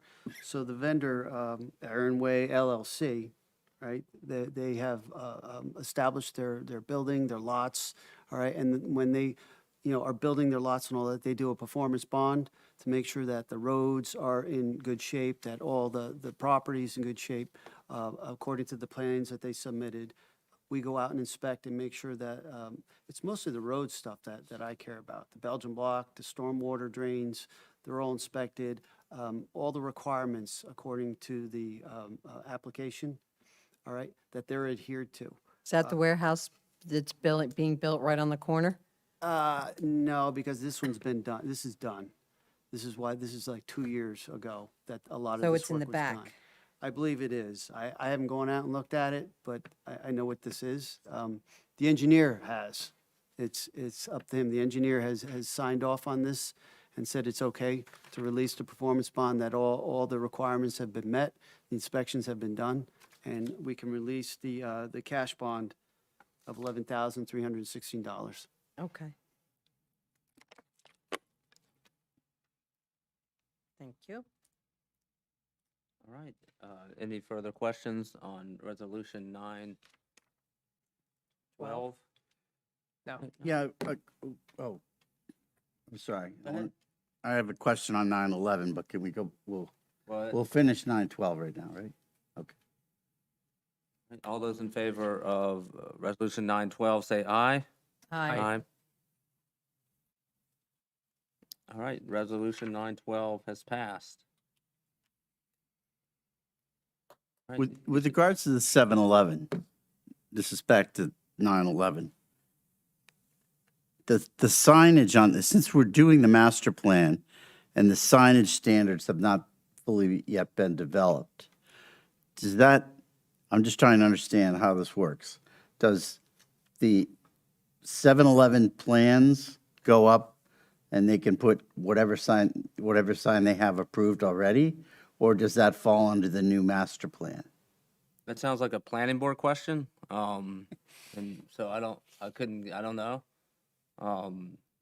Okay, Yeah, and I know, again, I think as Councilman Blumetti clarified, that this really doesn't have to do with their actual overall plans for the entire lot. Those are all under separate proceedings that have to happen. One, this treatment works approval simply has to be approved by the DEP, and then I assume at some point they'll come before the zoning board finally and have an approval process for whatever uses they're wanting to do.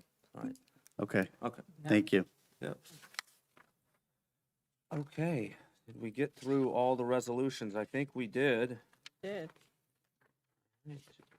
And we are now up to council liaison updates. And I will start to my right with Councilman Blumetti.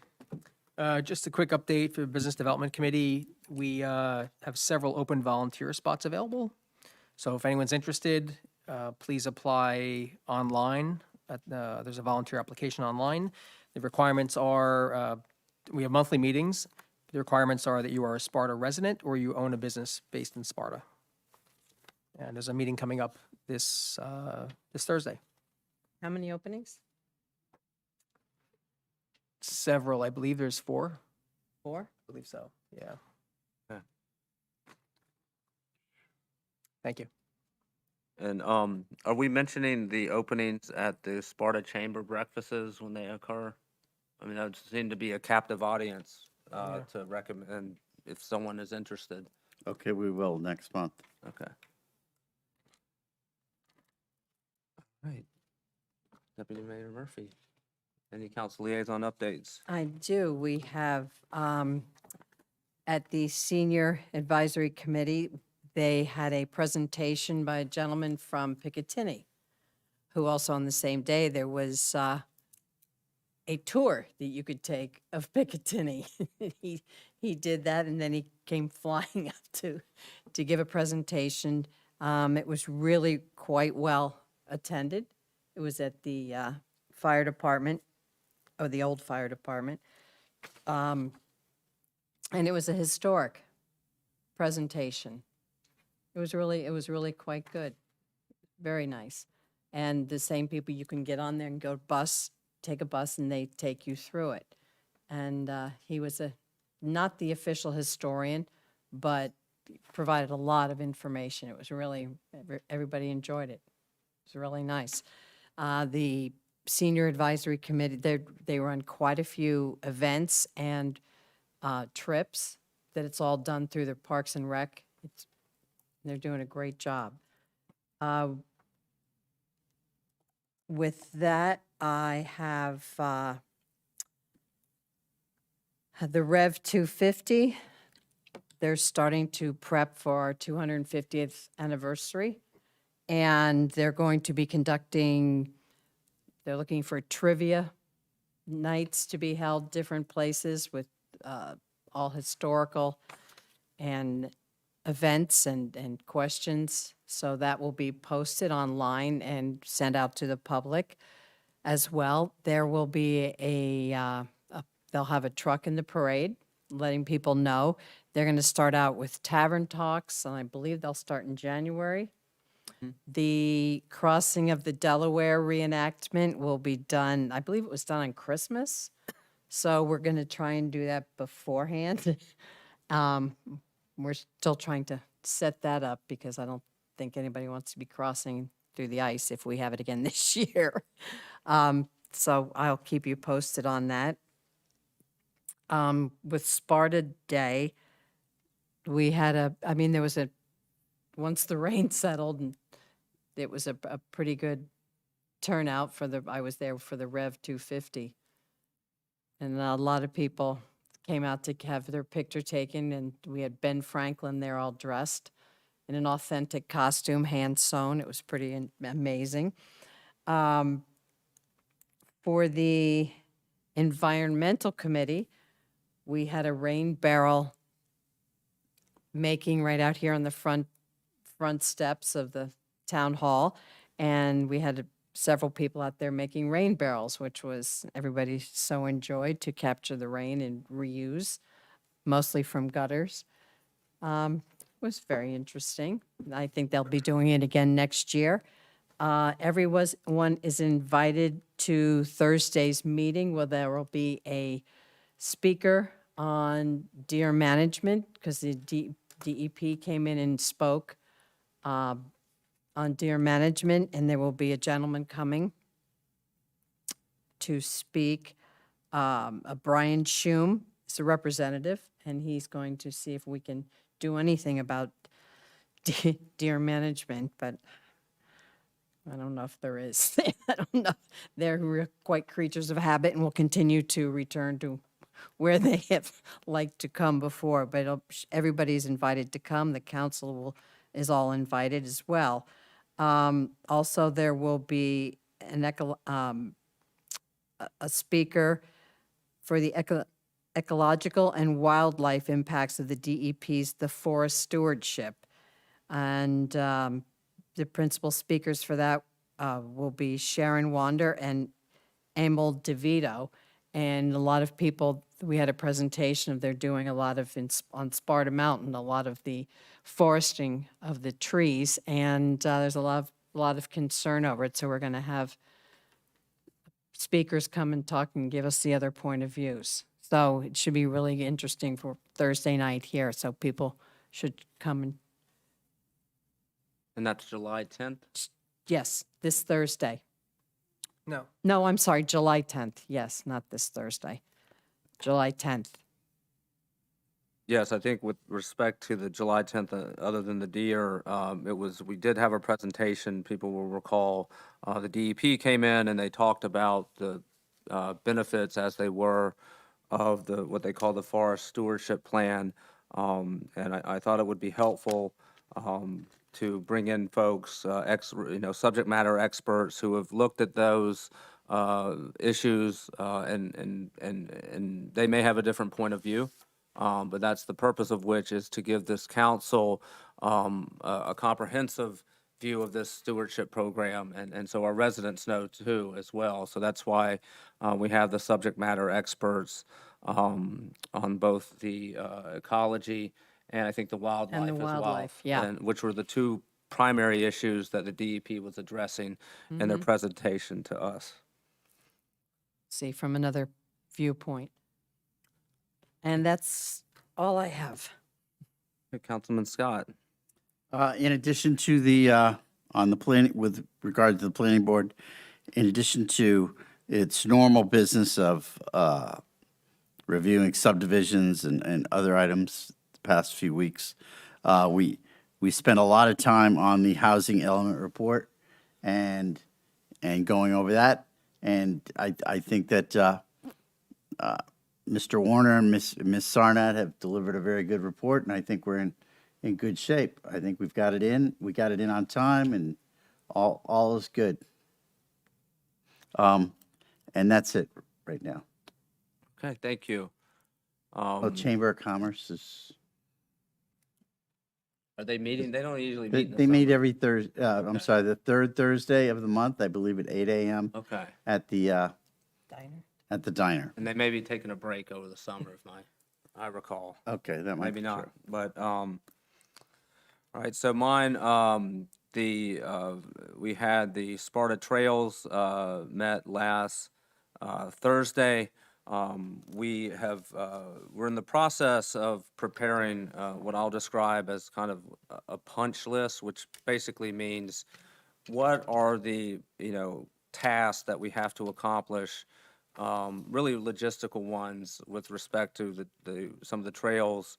We're calling the Safe School Trail, which is the trail that would go from the middle school to the high school.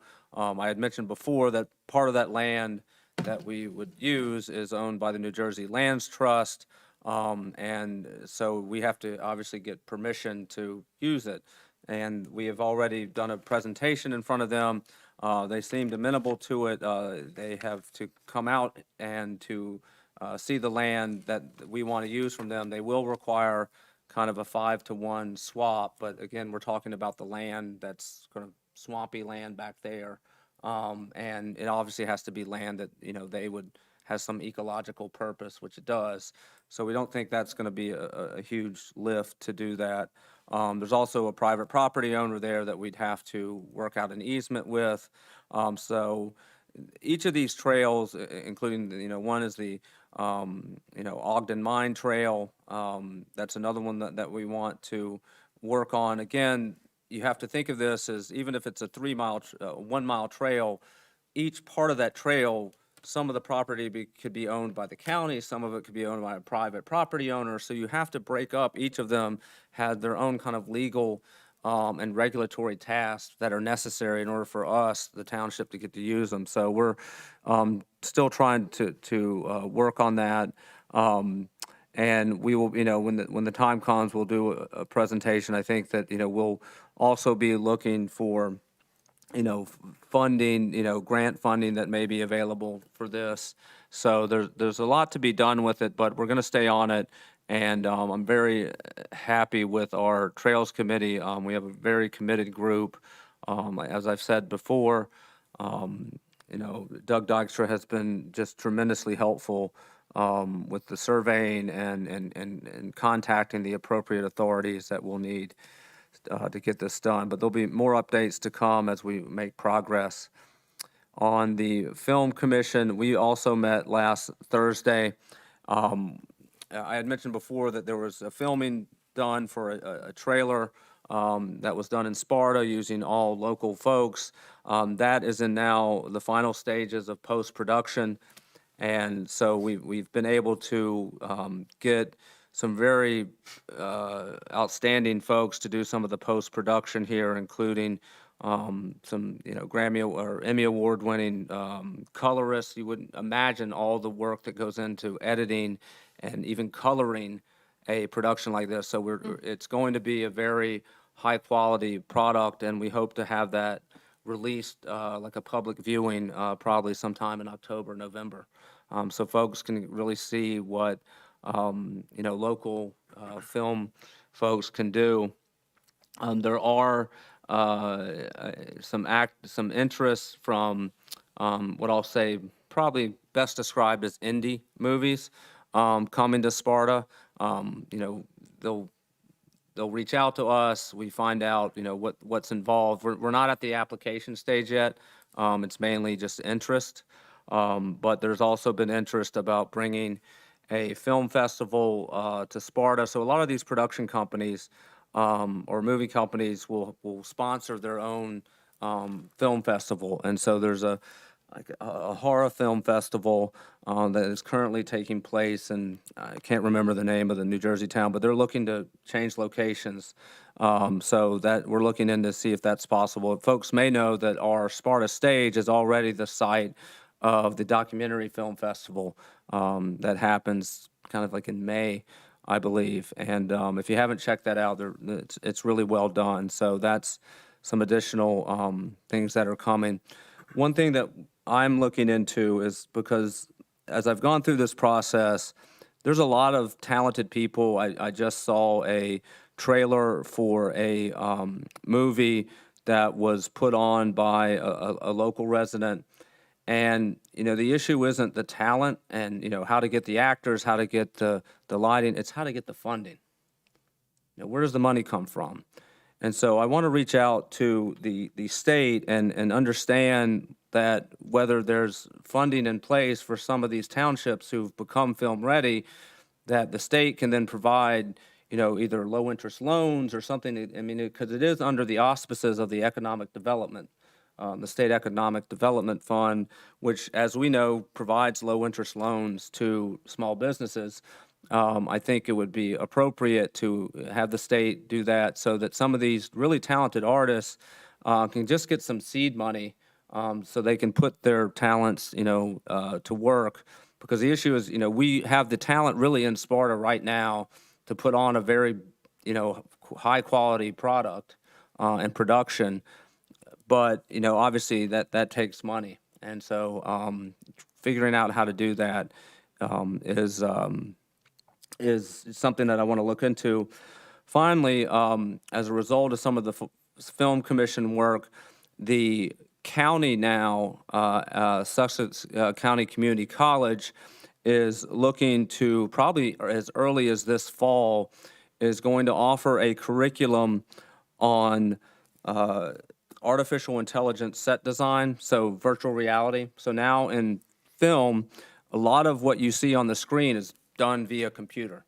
And there are a few companies that do this, but there's few people that are trained in it.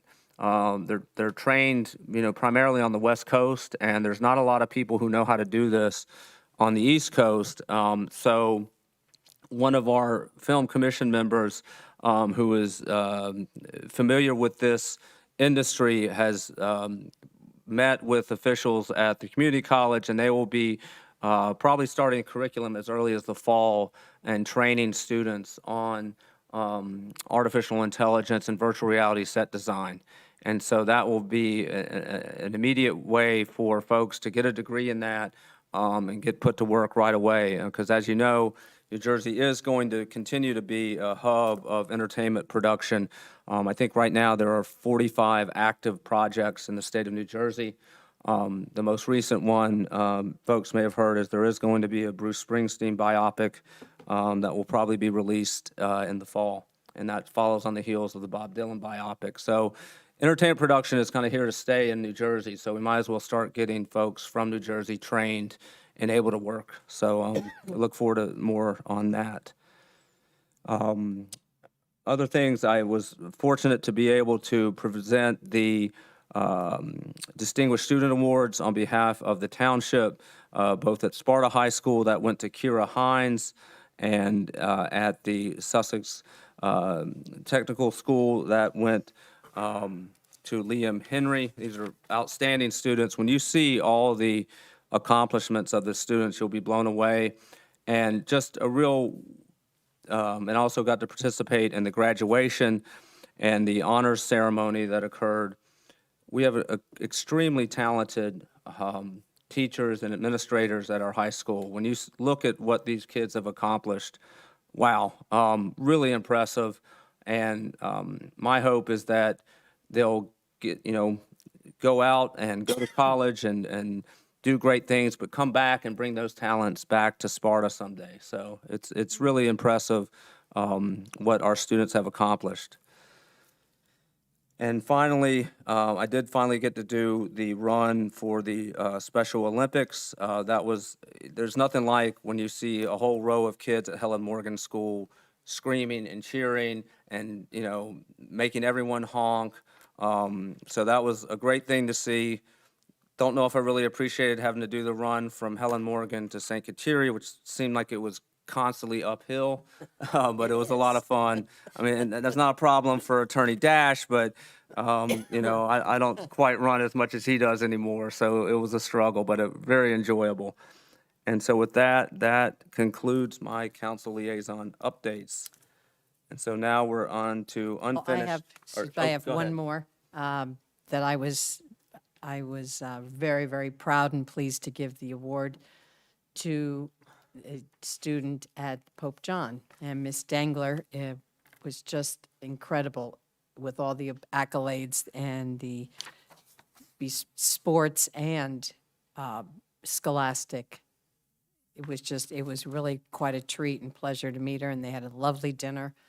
And there's quite a few people there that I knew.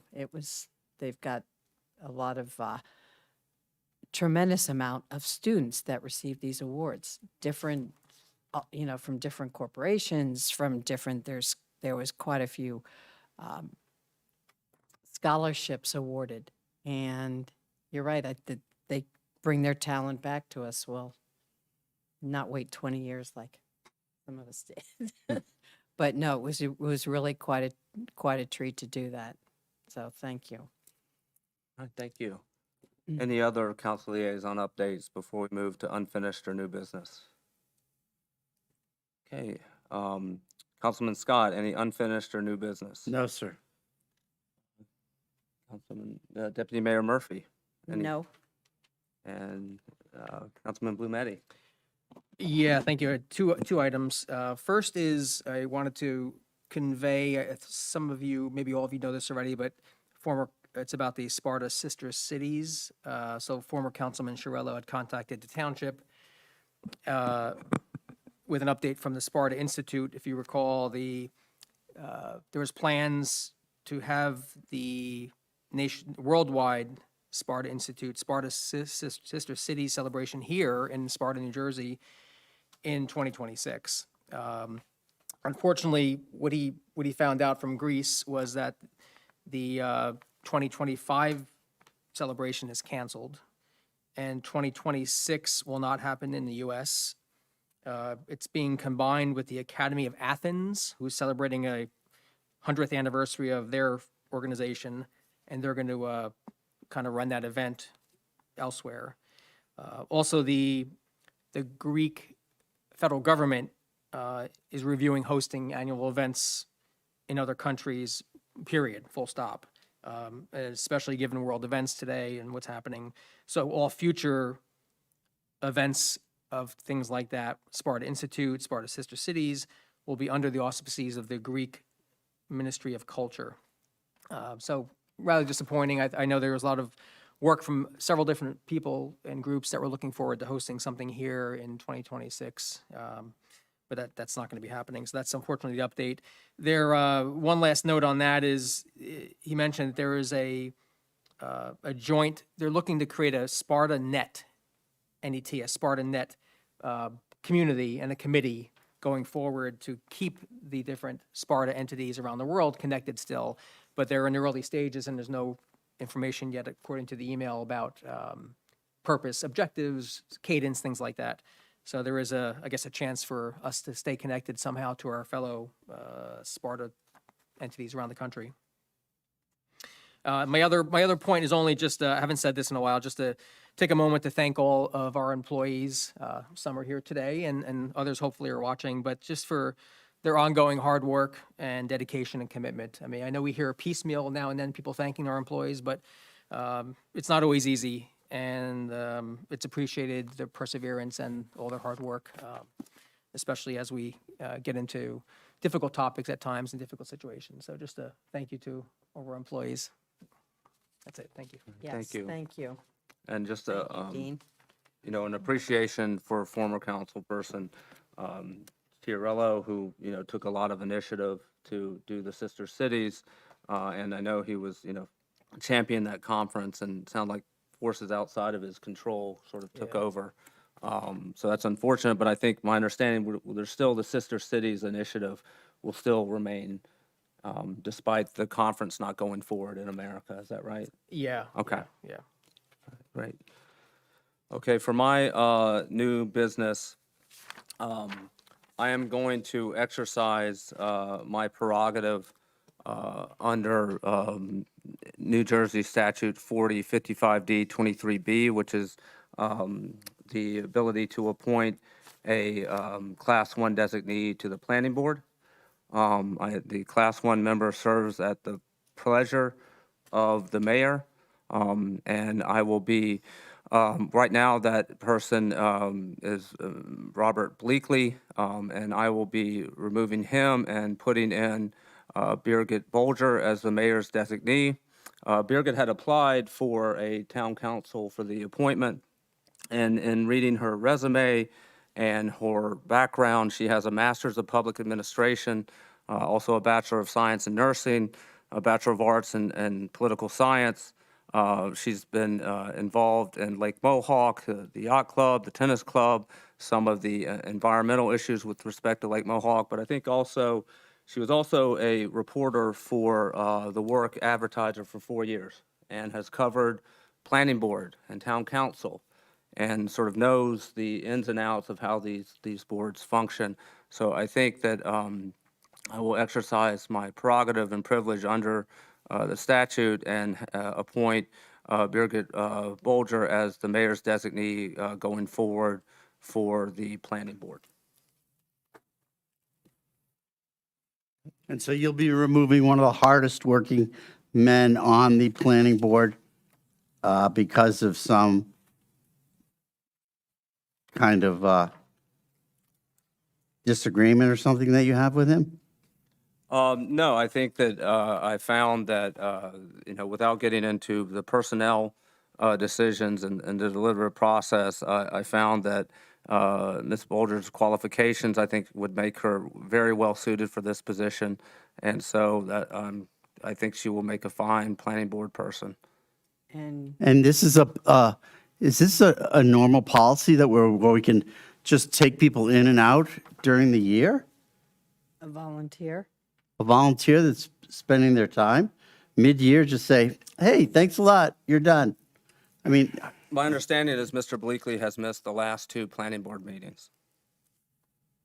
So I don't know, I mean, you may know his level of commitment, but if that's one indication, that's not really, doesn't really demonstrate it to me. Well, missing 2 meetings doesn't constitute a removal. Again, the Class 1 designee serves at my pleasure. And Gets without, removed as well? yeah, if there's conduct that I deem that is not someone that I think reflects the mayor's position, and particularly with respect to how we treat our township staff, then I will exercise my prerogative to remove them. So that's what I'm doing. well, that's quite an accusation. I guess we'll talk about that offline. Okay, any other new new business? Okay, And that's not something that's to be discussed. That's just your, yep. really.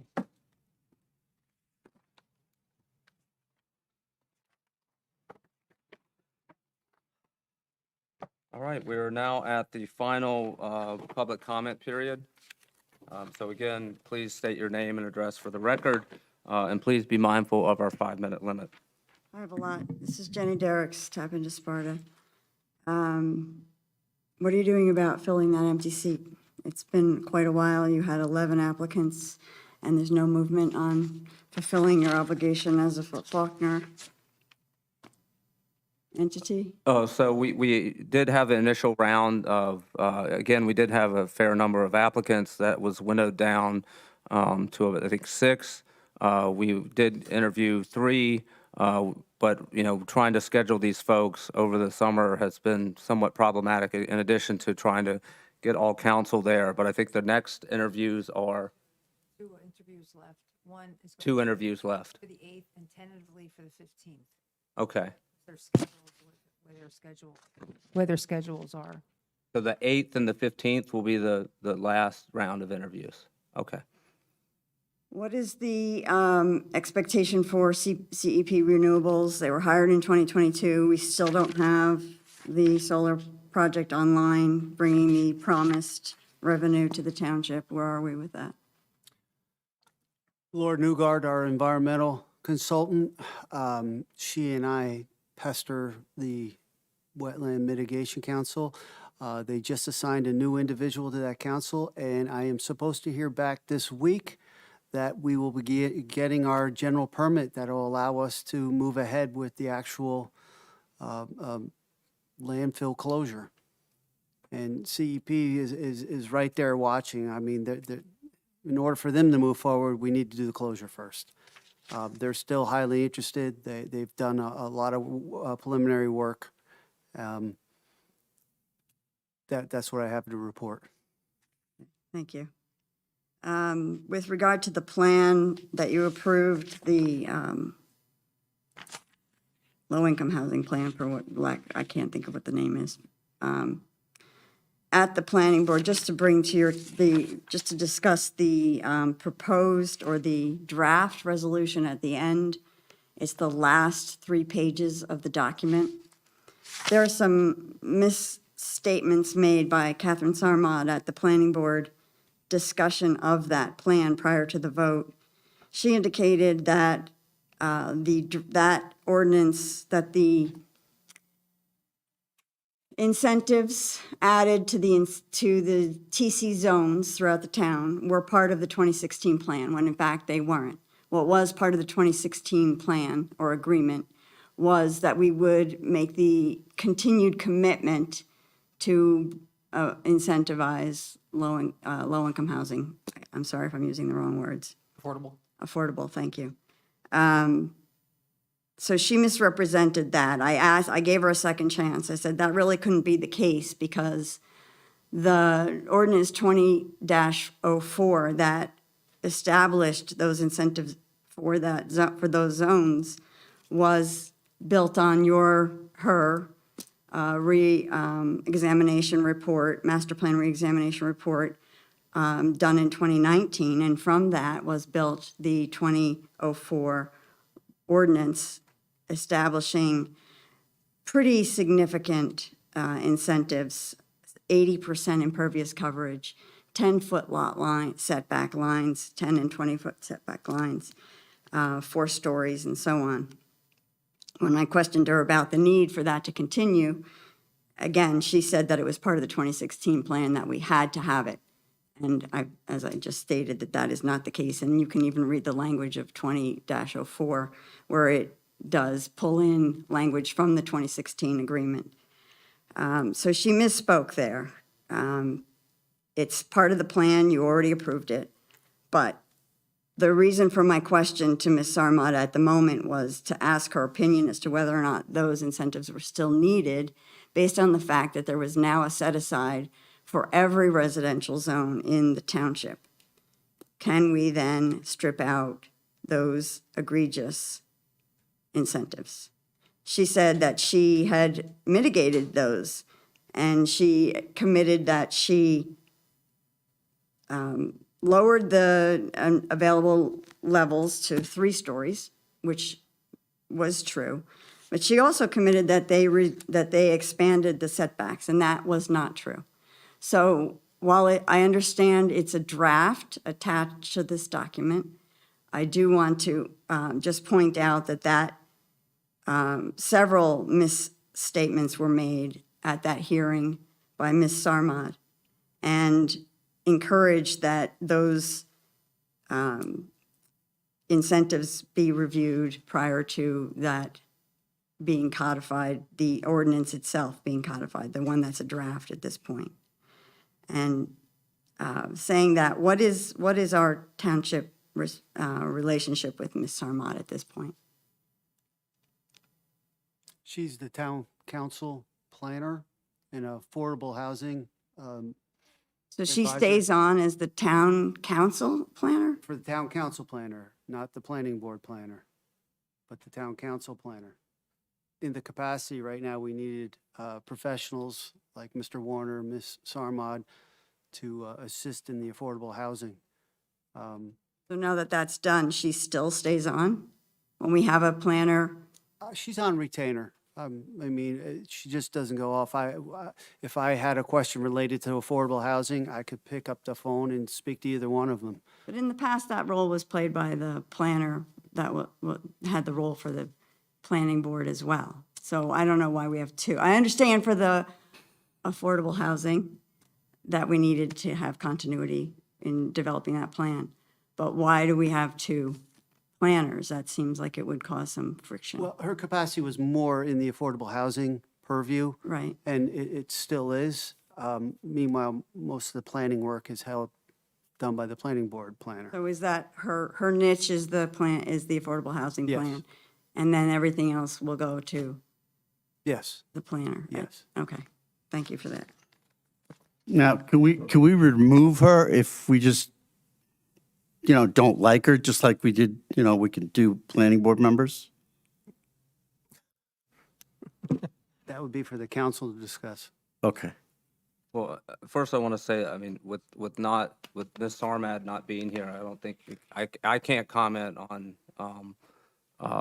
what Ms. Derrick said about supposed misstatements. I will say, with respect to the fair housing plan that was prepared by her and Mr. Warner, our affordable housing obligation that went from the DCA went down 25%, from 400 down to 311. And then my understanding, if I'm right, that due to what's called a durational adjustment, which essentially is the town's ability to actually provide the infrastructure for affordable housing, am I right that that went down to about 2.6 acres? Is that your understanding, Mr. Dash? Yes, for the vacant land, the report concluded that there would be 2.7 acres of developable land in Sparta using the durational adjustment because of the lack of sewer and sewage capacity. Okay, and that was put in our plan. And so again, that winnows it down further. And so that 311 is not a number that says you have to build this as soon as possible. You have to provide a reasonable opportunity. And even that has been diminished further due to Mr. Warner and Mr. Sarmad's work down to 2.6 acres. 2.7 acres, correct. Okay. So, I mean, whether the necessity of these incentives, I don't know if they impacted our ability to winnow down the available acreage. Whether or not those incentives are needed or not, I think the ability to winnow this down to 2.7 acres is a pretty darn good accomplishment. And so I will commend her and Mr. Warner for that.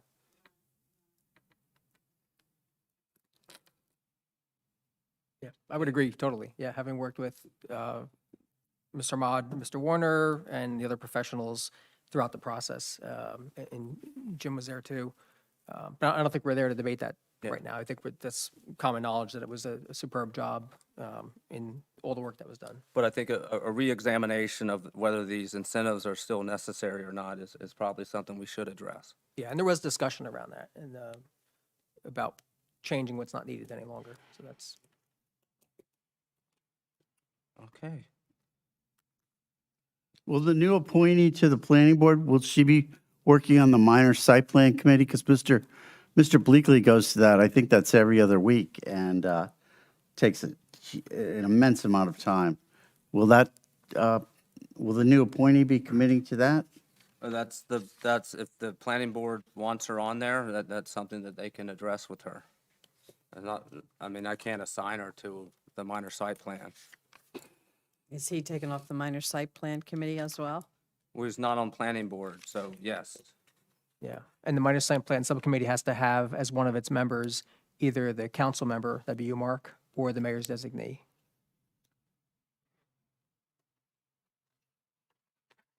Let's be crystal clear, I'm not doing it, so you can make it the mayor's designee.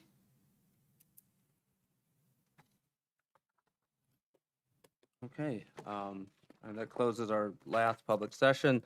May I have a motion to adjourn? So moved. May I have a second, please? I will second it. All those in favor say aye. Aye.